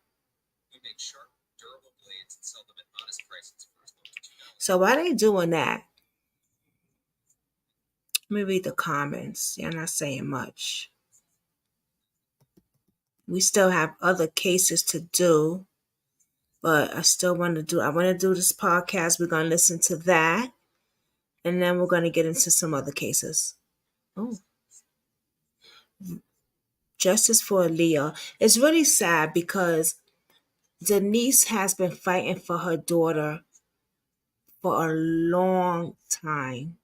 She has recordings of the police talking nasty to her, hanging up on her.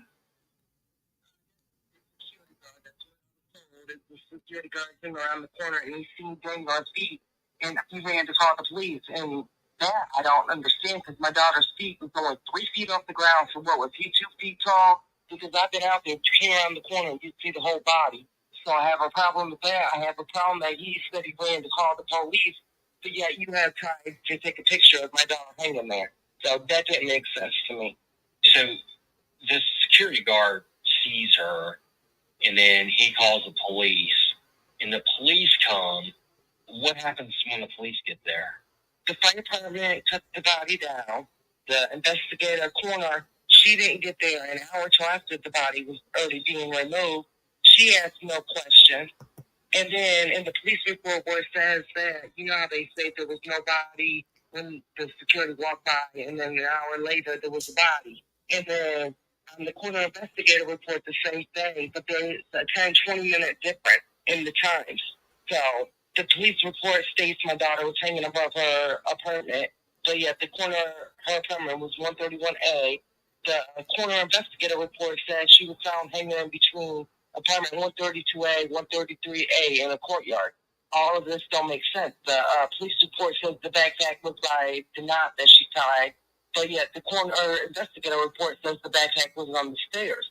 So the coroner ruled this was a suicide. Right, and I've had people, professionals, read the autopsy, and they're like, I'm sorry, I don't mean to laugh, but this is laughable. They said this was hanging by suicide. There's nothing in the case of hanging. And the autopsy report is crazy. Did she have a broken neck? No, there was no damage to her neck, inside or out. There was no damage. Yeah, from what I understand, when you hang yourself, you typically, I don't know if it's typical, but I thought that people usually, it breaks their neck when they do that. Right. They tried to tell me they couldn't tell if she defecated on herself because of the pants she was wearing. Everybody believes murder on the evidence, and everybody believes this case is like totally botched.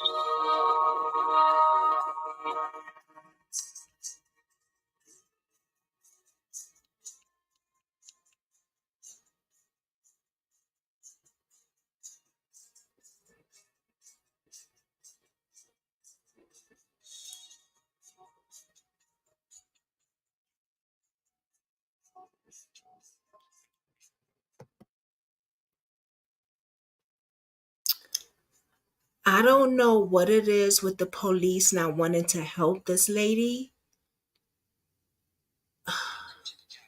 Podcast. Thank you for listening. My name is Mark.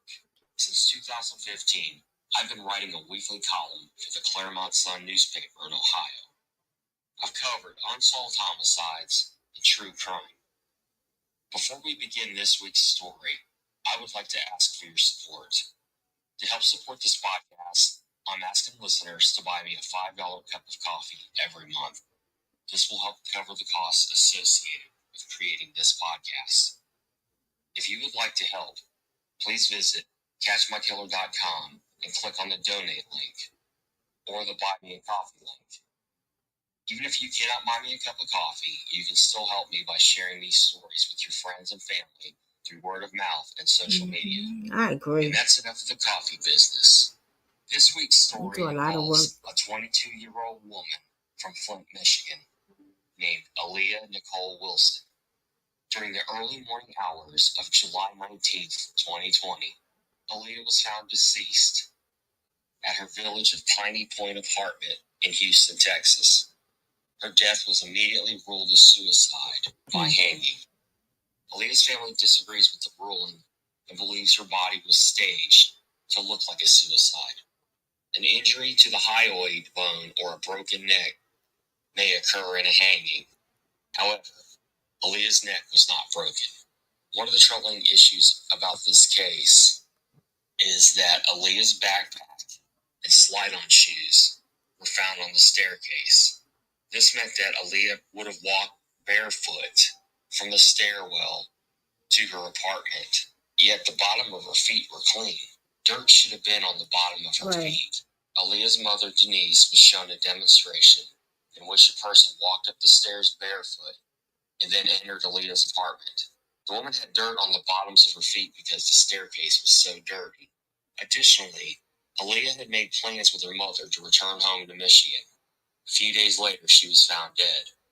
Why would someone who was so eager to return home choose to end their life a few days before returning home? Exactly. Aaliyah's clothing and belongings were also missing from her apartment. People who commit suicide sometimes give away their property, but Aaliyah did not do that. With that being said, what happened to her property? Was it possible that someone else was in Aaliyah's apartment when she died? Mm-hmm. It's a possibility. Aaliyah was also involved in an abusive relationship with another woman.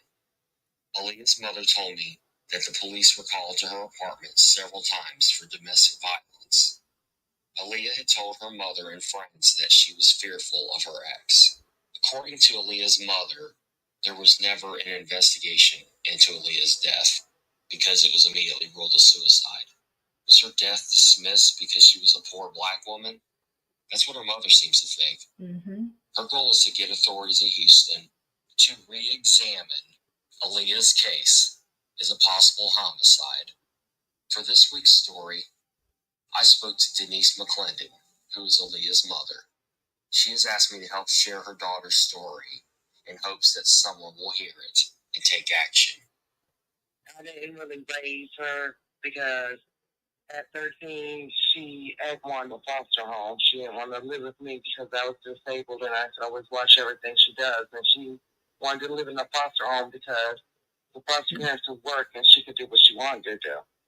She came back at 17, and I lived also in Texas for 10 years, and then she loved it so much there because it's a big city and there's stuff to do.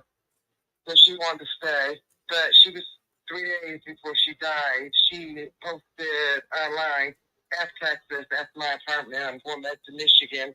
And I talked to her, and we were making plans for her to come home. And then 3 days later, she's dead. She died July 19, 2020.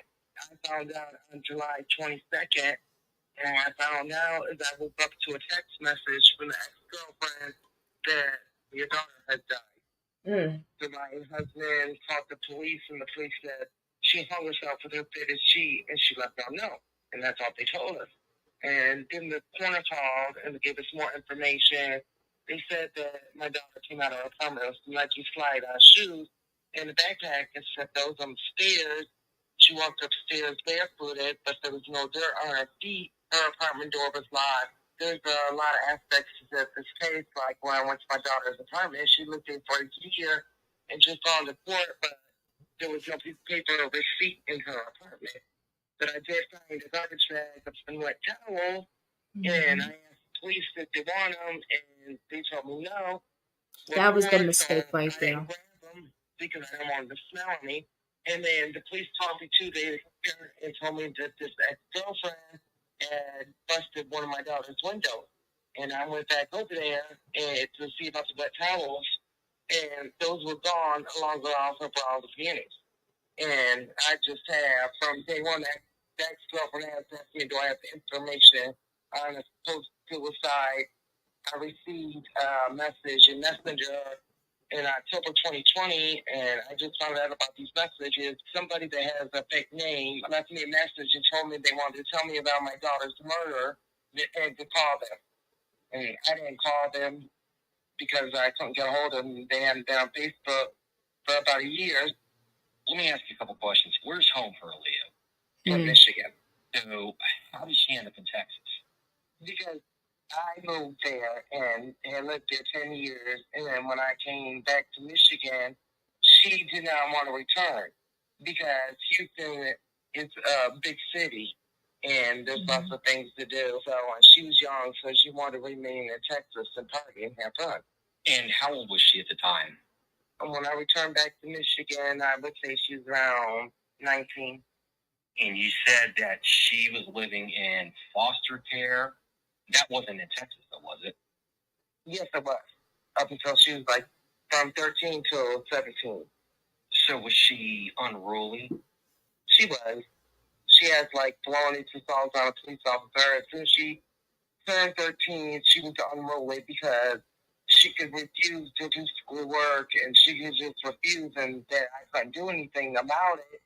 And she knew how to get put into a foster home, and That's what she did. She was bipolar. I did find that out. I took her and got her help. She had a journal. She would draw. She would sing. So she had dealt with bipolarness. But Was Aaliyah your only child? How many children do you have? I have 3 other children besides Aaliyah. And Aaliyah is the oldest. Yes. The other children are 10 and 8. So there's a big age gap. Was she close to her siblings? I would say not really.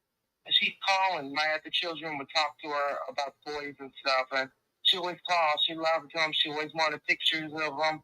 She posted that she was excited to come home and see her siblings. But I would say she didn't know them like that because she knew my oldest, Amani, that is 10. She would do her hair and stuff. She knew her she was about 6, up until about 6. But the twins, my twins were like 2 years old, so she didn't really know them. But she loved them, and she talked to them on the phone and stuff and wanted tons of pictures of them. What did she do in Texas? Did she go to college? Was she a student? She didn't have a job. She ended up going to a shelter because she knew the shelter would help her get a place. So, in which they did. That's the place that my daughter was murdered at. She ended up, they paid for an apartment for a year. And her lease would have been up July 31st also. She went to the shelter also because I have statements from the friends that were at the shelter with her. They stated that the reason why she left the shelter was the ex-girlfriend. And they named that girlfriend's name, and they said my daughter was there because of the ex-girlfriend, because she was trying to hide, and that she was scared of her. So Aaliyah left the shelter because she was afraid of her ex-girlfriend.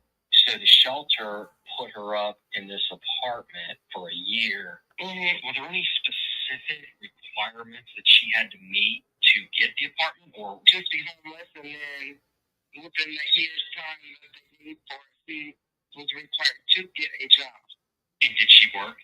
She did every now and then. She did odd jobs, like she worked at Walmart for a minute. She would work like at places like that for a minute. She worked at a gas store, but she would only work for maybe a couple of months. Now, when she lived in the apartment, did the ex-girlfriend find her? Yes. The ex-girlfriend has stated that her DNA is not at the scene. But yeah, we have witnesses that the ex-girlfriend lived there. My daughter's made statements about that living there.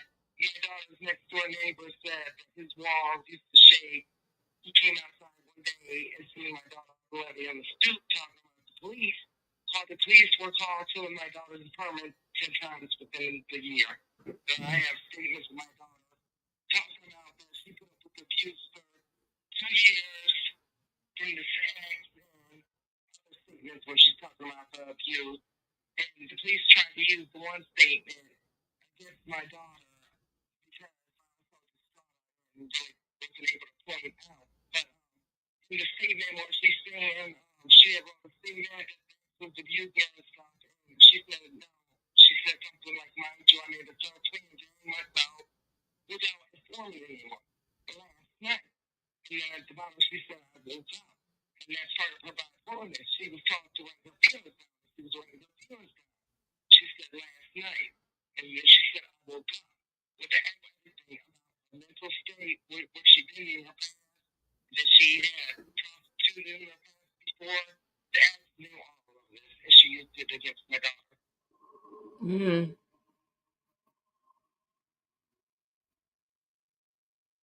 This podcast is sponsored by Talkspace. You know when you're really... So the ex-girlfriend knew all the stuff that Aaliyah was going through. It's not like it was news to her. She knew she had some issues. She knew she had some stuff going on with her family. She knew she had some things going on, but she still stayed in that relationship. She still stayed in it. And that allowed her to be a manipulative and abusive to Aaliyah. Because she knew how to manipulate Aaliyah, and she said, you know what? She'll become the perfect target now. That's what people do. People that's abusive and be in abusive relationships, they know that you're a little vulnerable and you got some things going on. We're targets. You're the perfect target. You're the perfect target. Sustainable salary. Accelerate your career with personal. You know? And unfortunately, Aaliyah, she stayed. She stayed in that relationship too. But she wanted out. She wanted out. And she was going to get out. Her mother was going to get her out. And she had another boo that was going to get her out. But fortunately, it was just too late.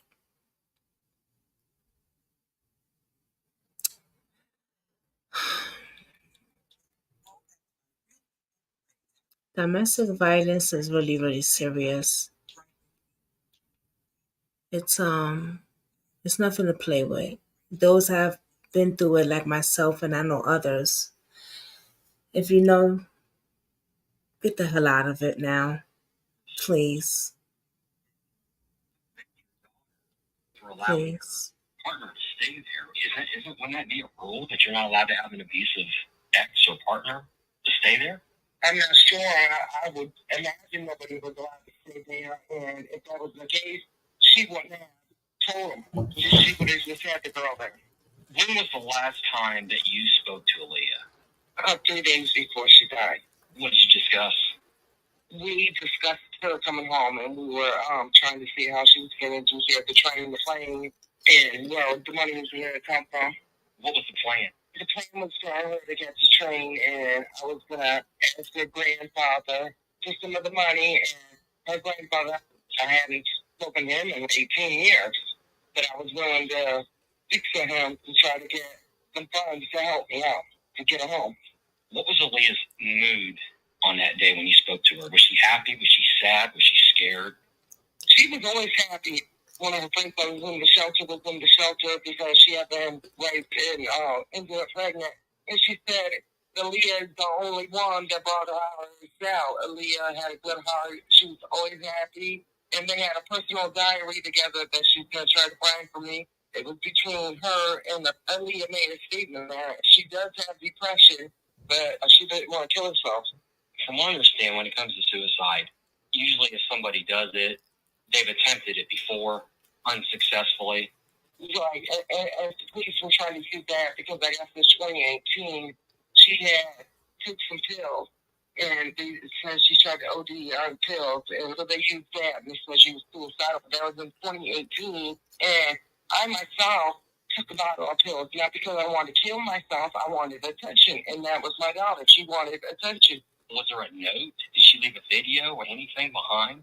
No, but when she was younger, she would run away. She always left a note. Yeah, I know people will make a video or they'll leave a note Right. telling their family why they decided to end their life. So you're expecting your child to come home and all of a sudden you get this message that she's deceased. Yes. You must have been shocked. Yeah, I couldn't breathe because I woke up to that, and the first night I read it, I just couldn't believe it. I just talked to her. And I'm not going to lie, yes, I did believe suicide because that's what the friend told me. Then when I get all Right. this other evidence, it's like, wait a minute, she didn't kill herself. And I knew that immediately. Well, it would seem strange that she's making a plan to move back To mo- home to be with her Mhm. mom, and then all of a sudden she kills herself. And if Right. they only would have questioned her friends that lived right there in Texas and that knew her and knew about her demeanor that day, they would know that they should have questioned the ex because the ex, they were saying that the ex wanted to kill my daughter. I got statements of this. That if my daughter ever left her, the ex was going to kill her. I got statements. I had voice clippings where I told the ex, because I tried to be friendly with the ex at first so I could get information. So I told the ex I didn't know I had to protect my daughter from you. Then she says my daughter went out with the bangs. Now, who found her? I guess the security guard, that's what I was told, is the security guard came around the corner and he seen things on his feet and he ran to call the police. And that I don't understand because my daughter's feet was only 3 feet off the ground. So what, was he 2 feet tall? Because I've been out there, but you came around the corner and you see the whole body. So I have a problem with that. I have a problem that he said he ran to call the police, but yet you had time to take a picture of my daughter hanging there. So that didn't make sense to me. So this security guard sees her and then he calls the police, and the police come. What happens when the police get there? The fire department cut the body down. The investigator coroner, she didn't get there an hour till after the body was already being removed. She asked no questions. And then in the police report where The it mess. says, you know how they say there was no body when the security walked by, and then an hour later there was a body. The coroner investigator reports the same thing, but there's a 10, 20-minute difference in the times. So the police That's report right. states my daughter was hanging above her apartment. I But remember yet the that. coroner, her apartment was 131A. The coroner investigator report says she was found hanging in between apartment 132A, 133A in a courtyard. All of this don't make sense. The police report says the backpack was by the knot that she tied, but yet the coroner investigator report says the backpack was on the stairs. So the coroner ruled this was a suicide. Right, and I've had people, professionals, read the autopsy, and they're like, "I'm sorry, I don't mean to laugh, but this is laughable." They said this was hanging by suicide. There's nothing in the case of hanging, and the autopsy report is crazy. Did she have a broken neck? No, there was no damage to her neck, inside or out. There was no damage. Yeah, from what I understand, when you hang yourself, you typically, I don't know if it's typical, but I thought that people usually, it breaks their neck when they do that. Right. They tried to tell me they couldn't tell if she defecated on herself because of the pants she was wearing. Everybody believes murder on the evidence, and everybody believes this case is totally botched. So what time did this happen on that evening? The police report says it happened 4:30 in the morning, like a Saturday, Sunday. Did any of the neighbors hear anything? Did they hear any arguing? Did they hear anything slamming up against the wall, doors, somebody beating on the doors, anything like that? They weren't even questioned. Nobody was questioned to see if they heard anything. They immediately looked at it as suicide. Homicide didn't even go to the scene that night. Homicide stated that they would not make the scene. When I went to the police last year in August, I took them the statement that the ex wrote, "I know for a fact you worked your daughter," because they were saying it's suicide. So I'm like, "Oh, that's an alternate case." When I took it to them, they told me, "Yes, we know the ex-girlfriend was toxic." I said, "Okay, why didn't you question nobody then?" They came back and told me because nobody was on the scene. Who's going to stick around if they murder somebody? So when they got there, then are you telling me the ex-girlfriend was not at the apartment? There was nobody there? They said there was nobody there. I don't even know who called the ambulance. I don't really know because I don't have the info. I know what the police report says, but I don't have the actual tape or anything on it. And I heard it was more people like friends that were involved. We just had a protest in front of the police station, and who the police sent out to talk to us because there was 5 families out there because there's a lot of unsolved stuff in Houston they're not investigating. And they sent out the assistant chief of Homeland Security to talk to us. And what did he say?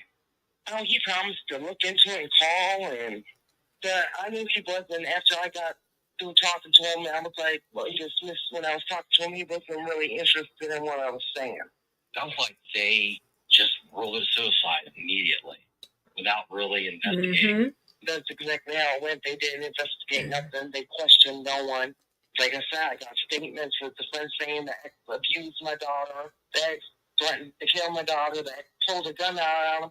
Like my daughter, I have a statement from my daughter where she texted somebody and she, one of her friends, and was asking them about buying a gun. And she wanted to spend $170 to $180 on this gun. And that was 30 days before my daughter died. She had feared for her life. Did she ever purchase a gun? No, not that I know of. She didn't even able to purchase it. What did the apartment look like? It was like, it's a bad area because it's paid for by a shelter. So yeah, it's a bad area. One girl that I know that lives out there, she just recently moved out there and found out that's where my daughter was found at.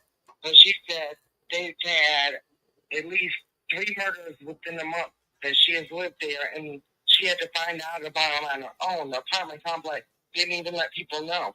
No, I meant inside the apartment. When the medical staff went inside the apartment, during a struggle, you're going to see signs of the struggle. You're going to see stuff turned over, the apartment tore up. The police report states my daughter's apartment was neat and tidy. I have pictures of it ransacked. They sent me pictures before I got to Texas and asked me what would I like, and it was ransacked. And they told everything of my daughter's, all her clothing. Like in her closet, she only had 2 coats hanging up. I have a picture of her closet. There's nothing hanging up. My daughter dressed very well, wore nice shoes and stuff. All those were gone. And the only clothes in her apartment was only a couple pairs of stretch pants and T-shirts. All the rest of her clothing was gone. So you're telling me she committed suicide, allegedly, but all of her stuff is gone. Right. Now, I do know that when people do commit suicide, legitimately, they really do commit suicide. A lot of times, they give their property away if they know. They'll give their money away, they'll give their clothes, they'll give their property away if they know they are really going to commit suicide. Did you hear from any friends that Aaliyah was giving away stuff? Yeah. And one of the friends said, one of the ones that I think had something to do with it, said that she had my daughter's journal, because I have a picture of it, but it's missing. Then she has my journal, my daughter's journal. I said, I'm going to have to get that from you. And she was like, oh, I'm at work till 7 o'clock the next morning. And it was like, wow, I ain't know anybody to ever work that long. Now when I talk to her, she claims she don't have the journal. I have to making a statement that this girl doesn't have the journal. And then I have a statement when she's saying the girl does have the journal.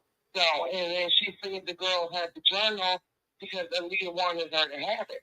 And no, Aaliyah didn't say that. And Aaliyah wanted her to have a journal. But no. Okay, so she wasn't giving anything away. Then that would be strange that she's found dead and she's missing her personal property. Right. That tells me that there was probably somebody in the apartment with her that could have taken her stuff. Yeah. Right. Well, the girl that had the journal, she used to live with them. My daughter had called me and told me, Mom, they're mooching off me. How do I get them out of my house? And she ended up putting this girl out of her apartment, but the girl kept the house keys for months. And so she had a key to enter the building, but she wasn't on the lease or anything to take anything out of that apartment. And I could plainly see the journal sent on my daughter's bed. And if you blow the picture up, I could see a boot stamp card. My daughter had just gotten boot stamps. That card was gone. All of her stuff was there and she was found deceased. That's one thing, but all of her stuff is gone. Her personal belongings are gone. So, I mean, somebody took that stuff. She was found deceased with the apartment door was locked. Who's going to think about killing themselves and be like, oh, let me lock my apartment door? And then the backpack, it contained a cell phone, fully charged. It took 3 months for these earpods to die. So she discharged her earpods. She had a cell phone, earpods, a pack of cigarettes, house keys, identification. And then in the front zipper part, which the police did not check, there was 2 tubes of lipstick in that zipper. So, and then the pack of cigarettes, I know it's not a big deal. It's just cigarettes. Those ended up missing. And when I questioned the police about them, they told me that, oh, we marked them as separate evidence. Well, it should state that, to me, it should state that on the police report. And on the police report, it says the contents of my daughter's backpack, those cigarettes were part of the contents. It didn't say it. They marked me separate evidence. I never got the cigarette.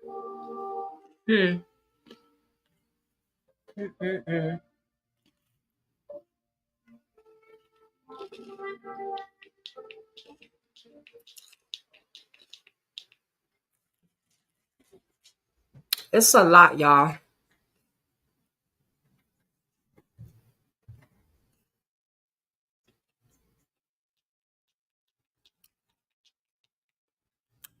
Aaliyah's case it's a lot. And the fact that they never put this on the news at all, the only thing I think that they put out there is when her and AJ's mother was out there. That's it. And that's because of AJ. They showed this mother so much disrespect. It's a shame. Okay?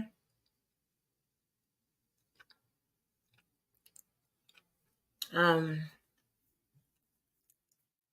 let me see.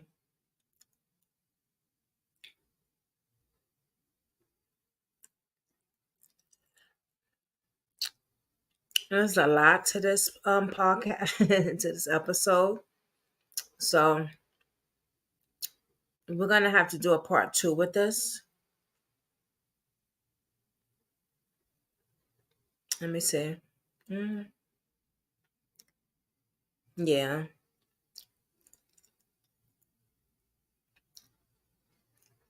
I'm gonna have to do a part 2. But the part 2 will just have Denise come up here and tell her sort of story and show, if she wants to show some of the pictures and stuff like that. I think I have to blur it though. But that's a little bit of Aaliyah's story, guys. I'm gonna have to move on to the next one. We're gonna keep Denise in our prayer and continue to, if there's anything that I can do, you know, just let me know.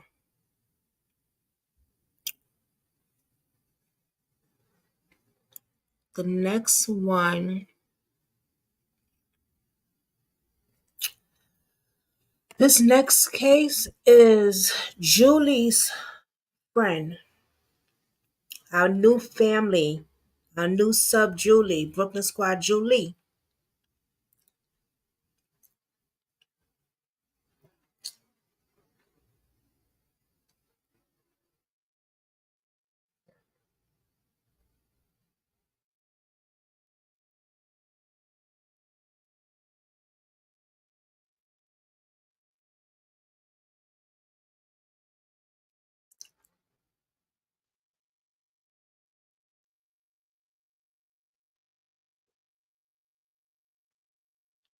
Okay, I see it, Julie, and that's, yes, definitely, of course.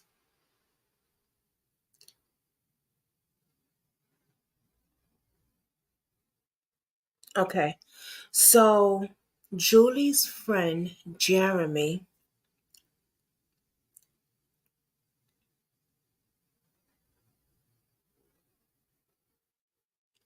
was killed.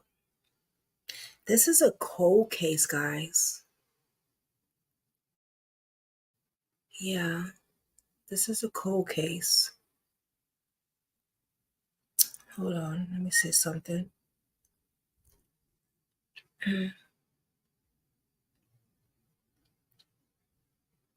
This was from April 25th, 1998. Okay. I am going to show his picture. There's nothing on here to show about him, really. It's like Denise's daughter. His no news report, no social media stuff, nothing. He does have a Facebook page though, and Denise has a Facebook page also. But as in getting the story out there, nothing. And this is a cold case. I'm gonna have to get this cold case to one of my peoples, because he does cases like this. And I'm gonna give him Aaliyah's case too, actually, too. Let's look to Jeremy. I know it's been pretty late nights, guys. I'm sorry. My lives has been like 3 hours, 4 hours.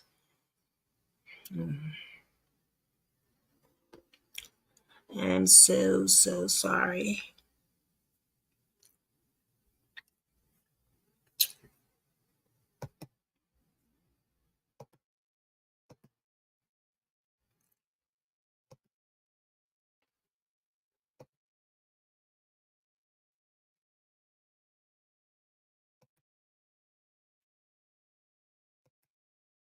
Okay, let me see if I can find it. And I don't think he's gonna be up here, but let's see.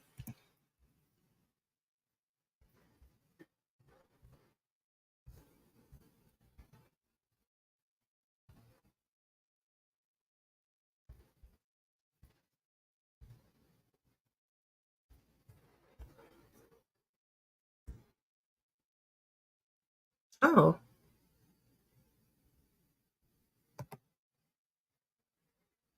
And it is. It's right here. I know I saw your text, Julie.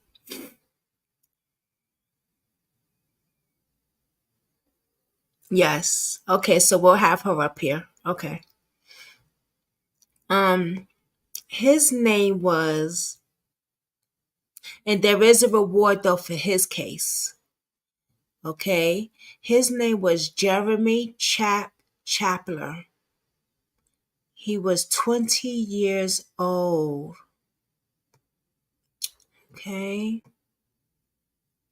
On Saturday, April 25th, 1998, 5:25 a.m., the body of a 20 years old Jeremy Chapler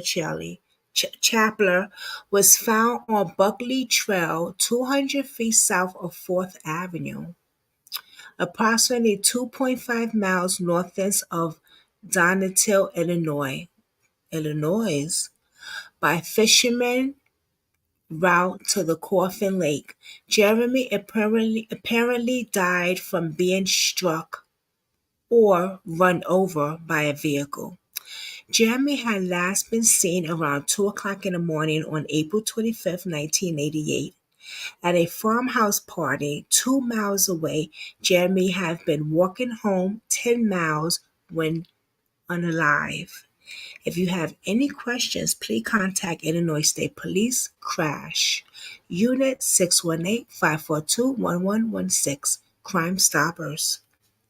Okay, guys. We have to get his mother up here. This is a case like I was just about to do earlier, right? And I couldn't really find nothing on it. So I had to talk to the mother about it. And now I know a little bit more. Because when there's cases like this that I don't find stuff on, I gotta talk to the parent about it. So what we know is he was at a party and he was walking home and he got struck by a vehicle. And he was left there. Now, they want to call it an accident if they want, which is bullshit, because I don't think this was an accident. Okay, I don't know too much about what happened, but you just don't leave someone there. People do it though, I guess. Like they get scared and they just drive off and then they say, oh my God, I hit somebody. I thought it was a deer. But I don't know. I don't know the whole situation. Okay, let's see what she's saying. We heard he got into it with someone at the party. I did read something like that. Right. And when he left walking, they ran him down. But police say they couldn't tell if it was an accident or not. Yeah, see, that's the thing right there with the freaking cops. Now, officer, you mean to tell me this young man goes to a party, he's hanging out at the party, he gets into a conflict with somebody at the party. He's walking home 10 miles down. They catch up to him, they do him in, he's unalive, and you're gonna say that you don't know if this was an accident or not? Are you fucking kidding me? Did they even question the guys? Julie?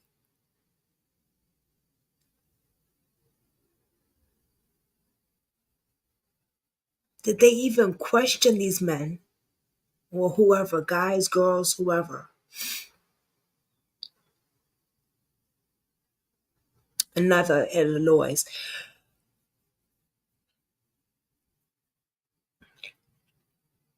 That's a shame. That's a damn shame. So we have a murder on the street, got away with some shit. because once again, a police out of Illinois don't want to do his little job. Instead, he want to ride around the block with some fucking donuts and coffee and chill out.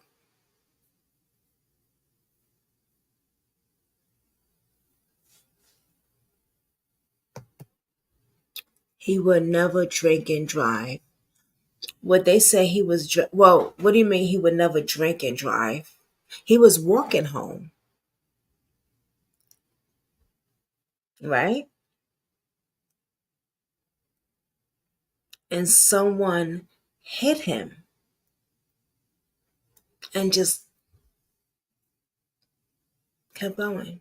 So whoever he got into it at that party, they should have been questioned and booked, if you ask me. That's why he was walking, because he wasn't going to drink and drive. He had enough to drink, and he wasn't the type to drive while he was drinking. He was a smart guy. He was a smart guy. So he said, I'm going to walk home. And look, he still got his life taken by some dirty ass people who probably couldn't take what they was giving him. He probably bust their ass at the party, or you know what I'm saying, and they couldn't take it, or he probably gave them some words that they couldn't take with his mouth. You know what I mean? And they couldn't take that, so they took his life. That's oh my God, that pissed me off. Pissed me off.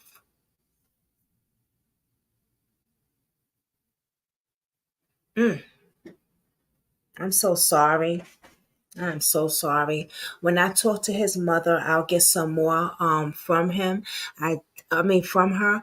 I did hear that he was an awesome person, cool kid. You know what I mean? I did read that, but I can't wait to hear what his mother has to say about him. I have, a few interviews.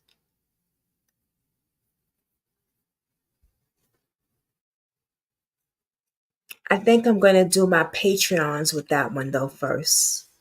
So if you are not on my Patreon, whoever, you might want to go pay that $5.99, because not only do you get movie night, but you get to get the interviews that I do before it comes out here. Okay? And you get to sit with me up here and talk to the parents, ask them any questions, politely, of course, and be a part of the interview. I mean, I think that's pretty good for $5.99 a month. Shit. You see all the lives I've been doing lately? Go pay that $5.99 a month, y'all. Come on now. It's the first time I've been promoting my shit. So for the interviews that I do, it's going to be on my Patreon. Okay? Yeah. So if I was y'all, I'll be go get that $5.99, honey. It's only $5.99 a month. I've been busting my behind every day, giving y'all content after content after content after content after content after content. If y'all want to donate anything to my platform, my PayPal and Cash App is right here. Even follow me or share the video. That would be cool enough too. Share the video. Hit the like button. All right, y'all. I know I love y'all. And I'm really talking about the people that's gonna watch the video later on. You know, we get the people from the back, or the people that come in later to watch the videos that don't know that we got Patreon, or you know, we got other stuff coming. We got movie nights, and you know. All right, y'all. We have another one done yet. Hold on. I want to make sure I say his name right. Because this case, if it don't make you mad, If it don't make you mad, then something's wrong with you, not me.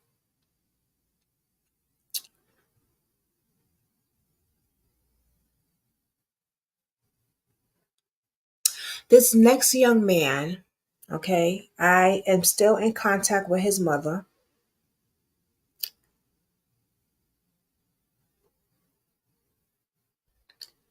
His murderer is still on the loose. He's probably in Mexico, the Bahamas, Puerto Rico, wherever it is. Okay? Give me a minute, y'all. I know y'all probably tired and y'all probably like, Delon. I cannot say his name right for some reason. Fernando, I can't say his last name right. Fernando Delon. Taken out by his own landlord over 30 something times. 30 something pows. I have the pictures, the bullets, everything.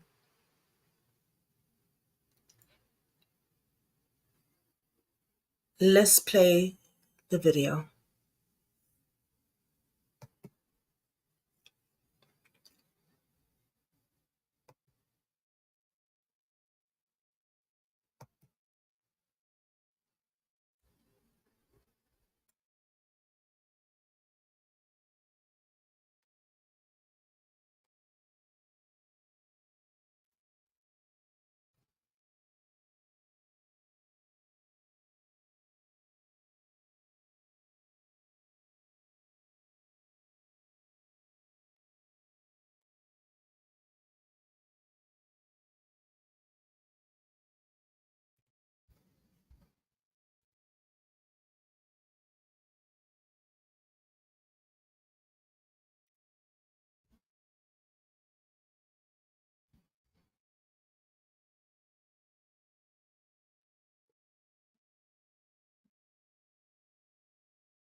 The victim's mother about her.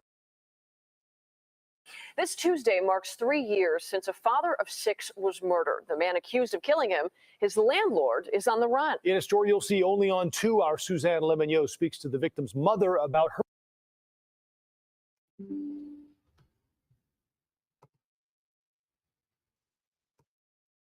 This Tuesday marks 3 years since a father of 6 was murdered. The man accused of killing him, his landlord, is on the run. In a story you'll see only on 2, our Suzanne Lemonnier speaks to the victim's mother about her. Oh, what happened? Uh-oh. This Tuesday marks 3 years since a father of 6 lived. DeLeon lived on the first landlord of the building where her son lived. DeLeon lived on the first floor of this Belmont Central home. Garcia lived in the attic. In May of 2020, DeLeon's mother says her son came home from work as a car detailer. She says Garcia, who had been drinking. What the fuck is going on? See, people playing. I don't got time for this shit.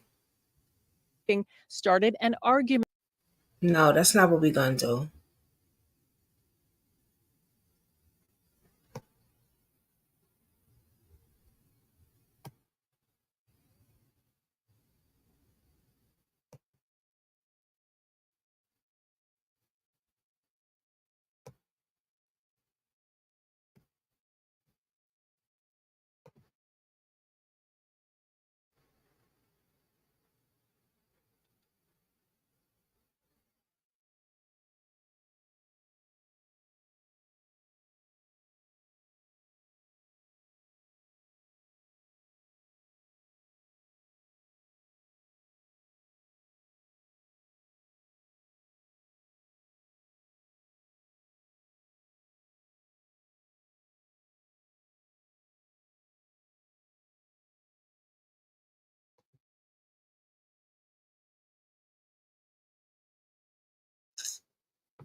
Why is it not playing?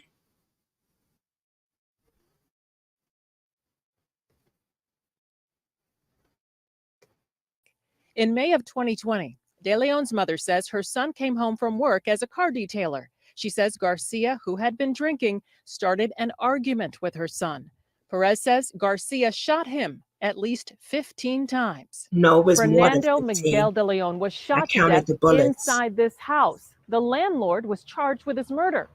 Less than 2 months later, the landlord posted bond and hasn't been seen since. We don't Garcia's know. bond was set at $1 million.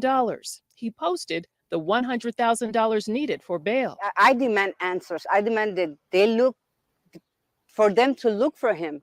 An arrest warrant was issued for Garcia on August 24th of 2020. The state's attorney's office told us we should check with Chicago police for any updates. Perez says her consistent calls to police for updates led her to learn the detective assigned to the case retired in November of 2020. I call, and the only that they're saying is that he has a warrant, and they are waiting for him to get in contact with police enforcement. Do you think he's going to get in contact with police enforcement? No, they're not doing anything. Chicago police told us this case is listed as cleared and closed by an arrest. Police also confirmed there is an active bond forfeiture warrant for Garcia. He's been on the run now for nearly 3 years.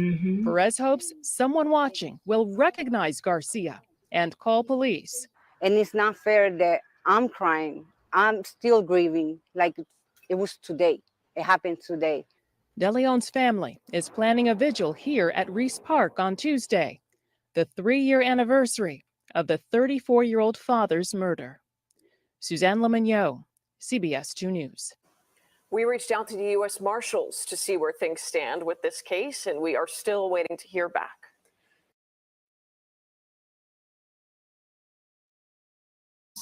We all go. Why not enjoy the go with Charmin? And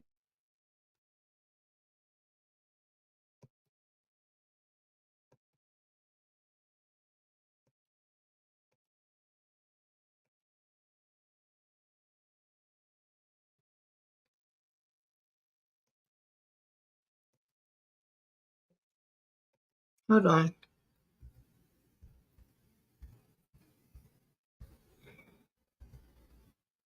Let me see something, y'all.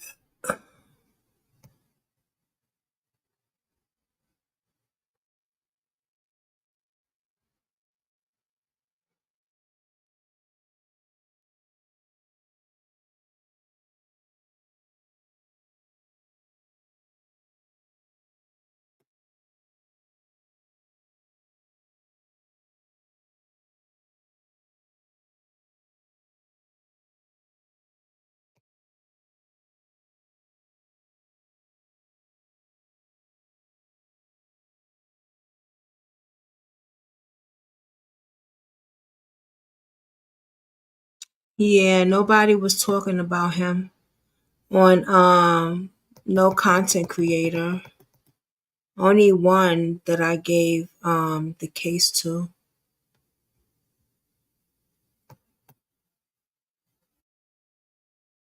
It's his mother. You can't find nothing on him, guys, really. That's because they closed the case. Oh, let's see. That's my little buddy here. Let me see. Yes.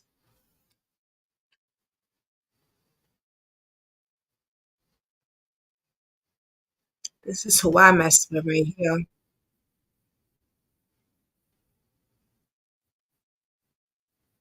He's been on my channel and he will be back. In opposition of the governor of Illinois that fails to file or declare a state of emergency. Julie. The gun violence in Chicago is notorious. And it was a pandemic, if you will. bullets. I counted And it. I'm holding an example Pictures. of a murder that happened into our community Fernando M. De Leon was murdered by Hugo Garcia.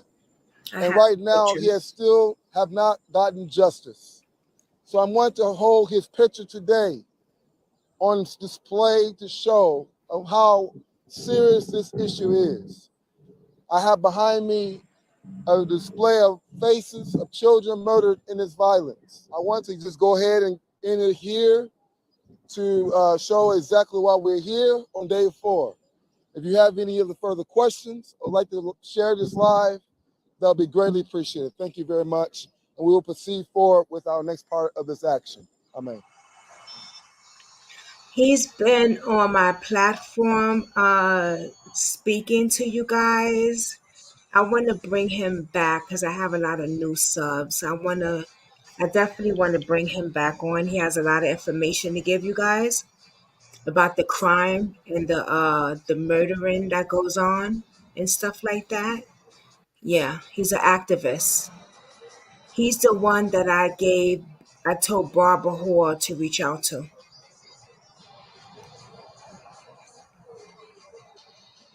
Matter of fact, I'm gonna reach out to him. I have to talk to him about something.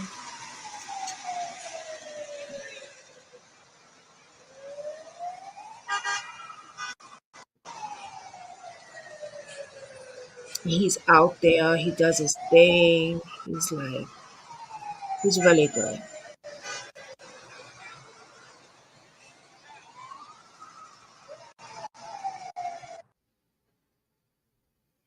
He's really good, guys.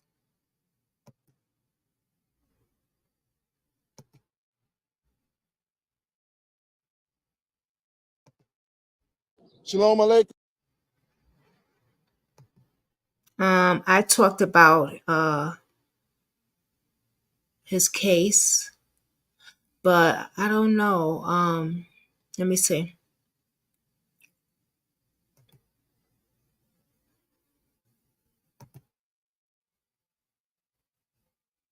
I showed a lot of the stuff. That's why I don't want to show the video of what I talked about, because at that time she had allowed me to show the bullets and everything. Yeah, I don't know if I can show it again.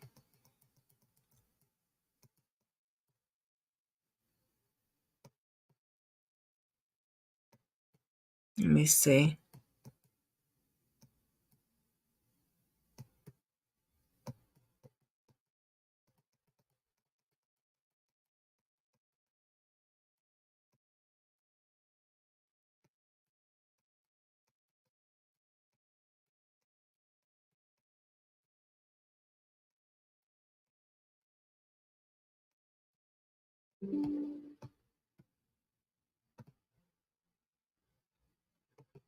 Yeah, I don't know if I can show the one that I did on him, because there's so much stuff on there, guys. You know what I mean?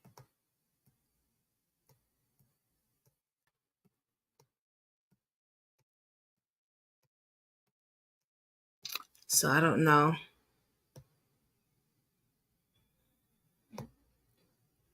Oh, and I think I took it down.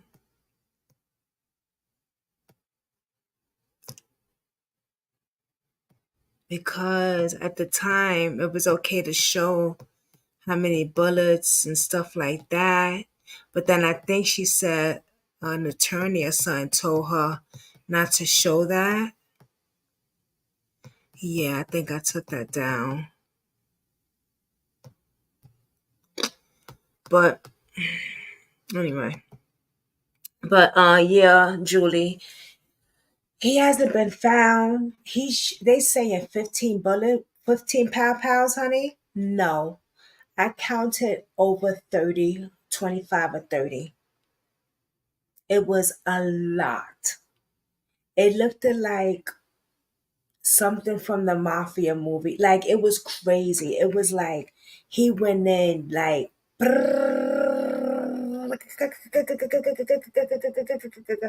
I mean, it was crazy. And we don't even know why. Yeah, it was crazy. I can't even. I don't know where I put that video. I think I had to put the video down.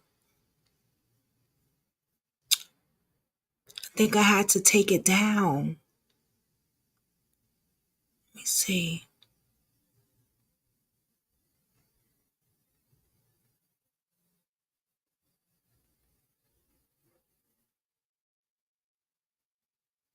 I'm looking. It wouldn't be up here because that's the recent cases. Yeah, I think I had to take that down. But I still got the pictures.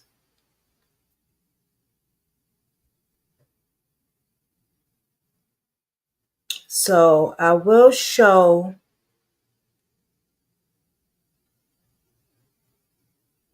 Let me see. Just a little bit, guys.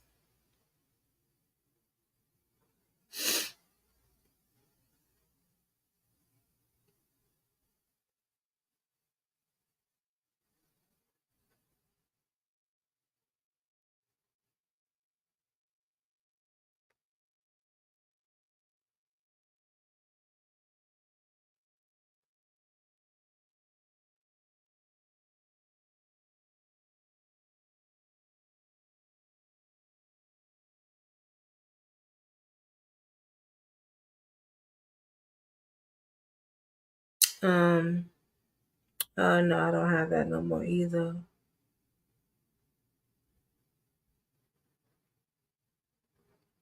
No, we don't have that no more either.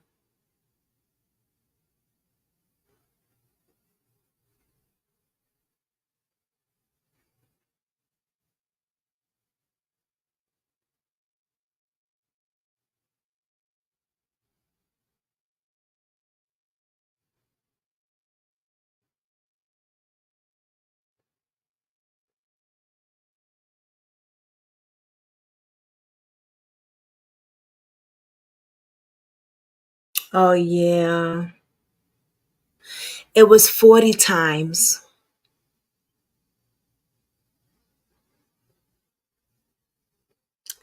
And it's age restricted. It's still up there, guys. It's age restricted. So if you want to see it, yep, it's age restricted. That's what it says, but I don't know what I did. Let me see.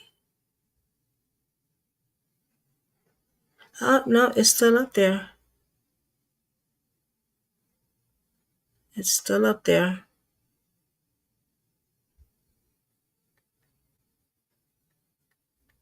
Hold on.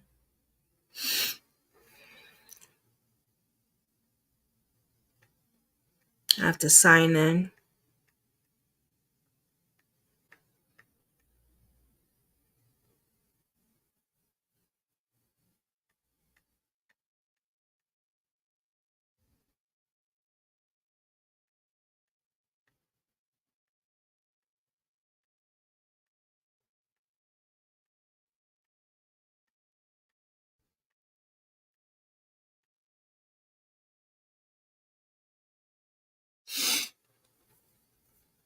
Yeah, and he escaped. And let me tell you, they is not trying to look for that man. He's probably in Mexico, Honolulu, or whatever. They're not looking for him at all. At all, period. Like, and that's a sad thing. I don't understand why. I never understood that. I don't understand why.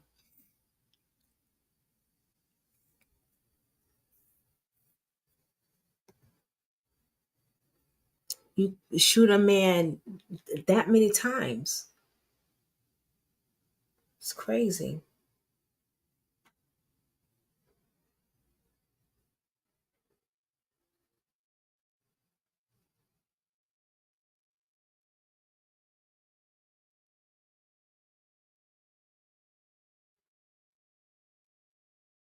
Oh, hell. Okay, here we go.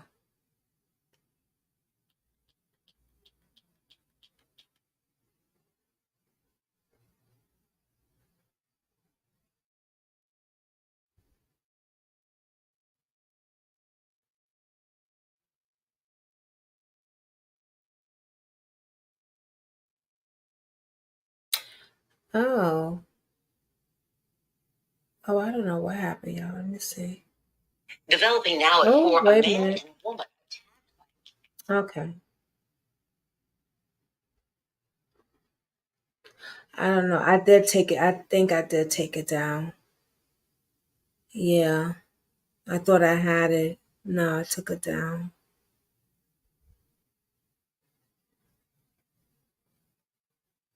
Yeah.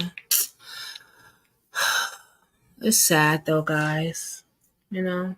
And then she had a we thought that we thought that he was on TikTok, the landlord, because she started getting threatening messages and weird stuff like that. You know what I mean?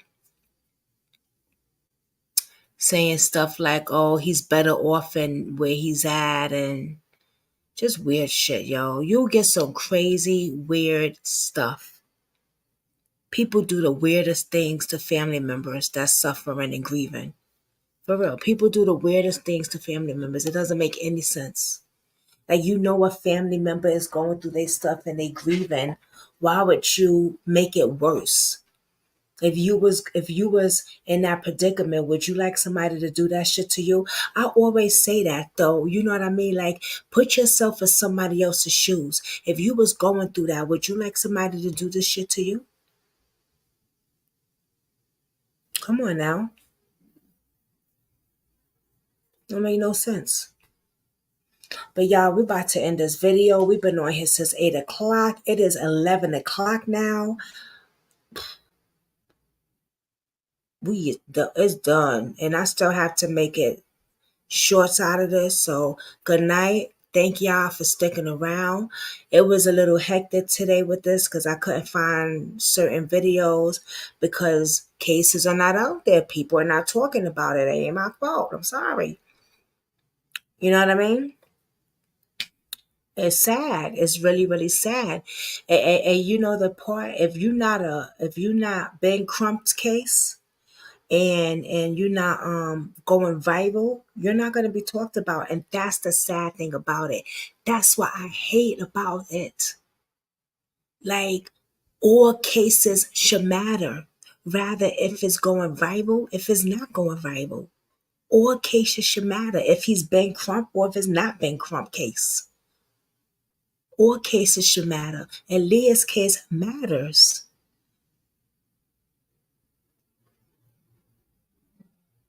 Jelani Day's case matters. Jonathan's case matters. Jeremy's case matters. It's just, yeah. Ellen Goody, she matters. April Harris, she matters. But she on them news. She's plattered everywhere. April, she's a black girl and she's plattered. I don't know how her mama did it, but she's plattered. Because it wasn't a suicide, it was a homicide. It doesn't even matter if it was a suicide or homicide. It shouldn't even matter with that, right? It still should be on the news. The news should be still talking about it, but they can't until the fucking police gives them permission. I don't like that narrative. I don't like that thing right there. I don't like that. You're welcome, Julie. You're welcome. We're not finished with his story. We're gonna find more stuff. Because I really want to look into his friends. We gotta find. I'll talk to you after. Not tonight though. I'm tired as hell, girl. I still gotta do some. I probably gotta edit. I don't usually edit, but I might have to. But all right, y'all. Brooklyn, I love y'all. Peace out. Everyone have a blessed night. Peace. I love.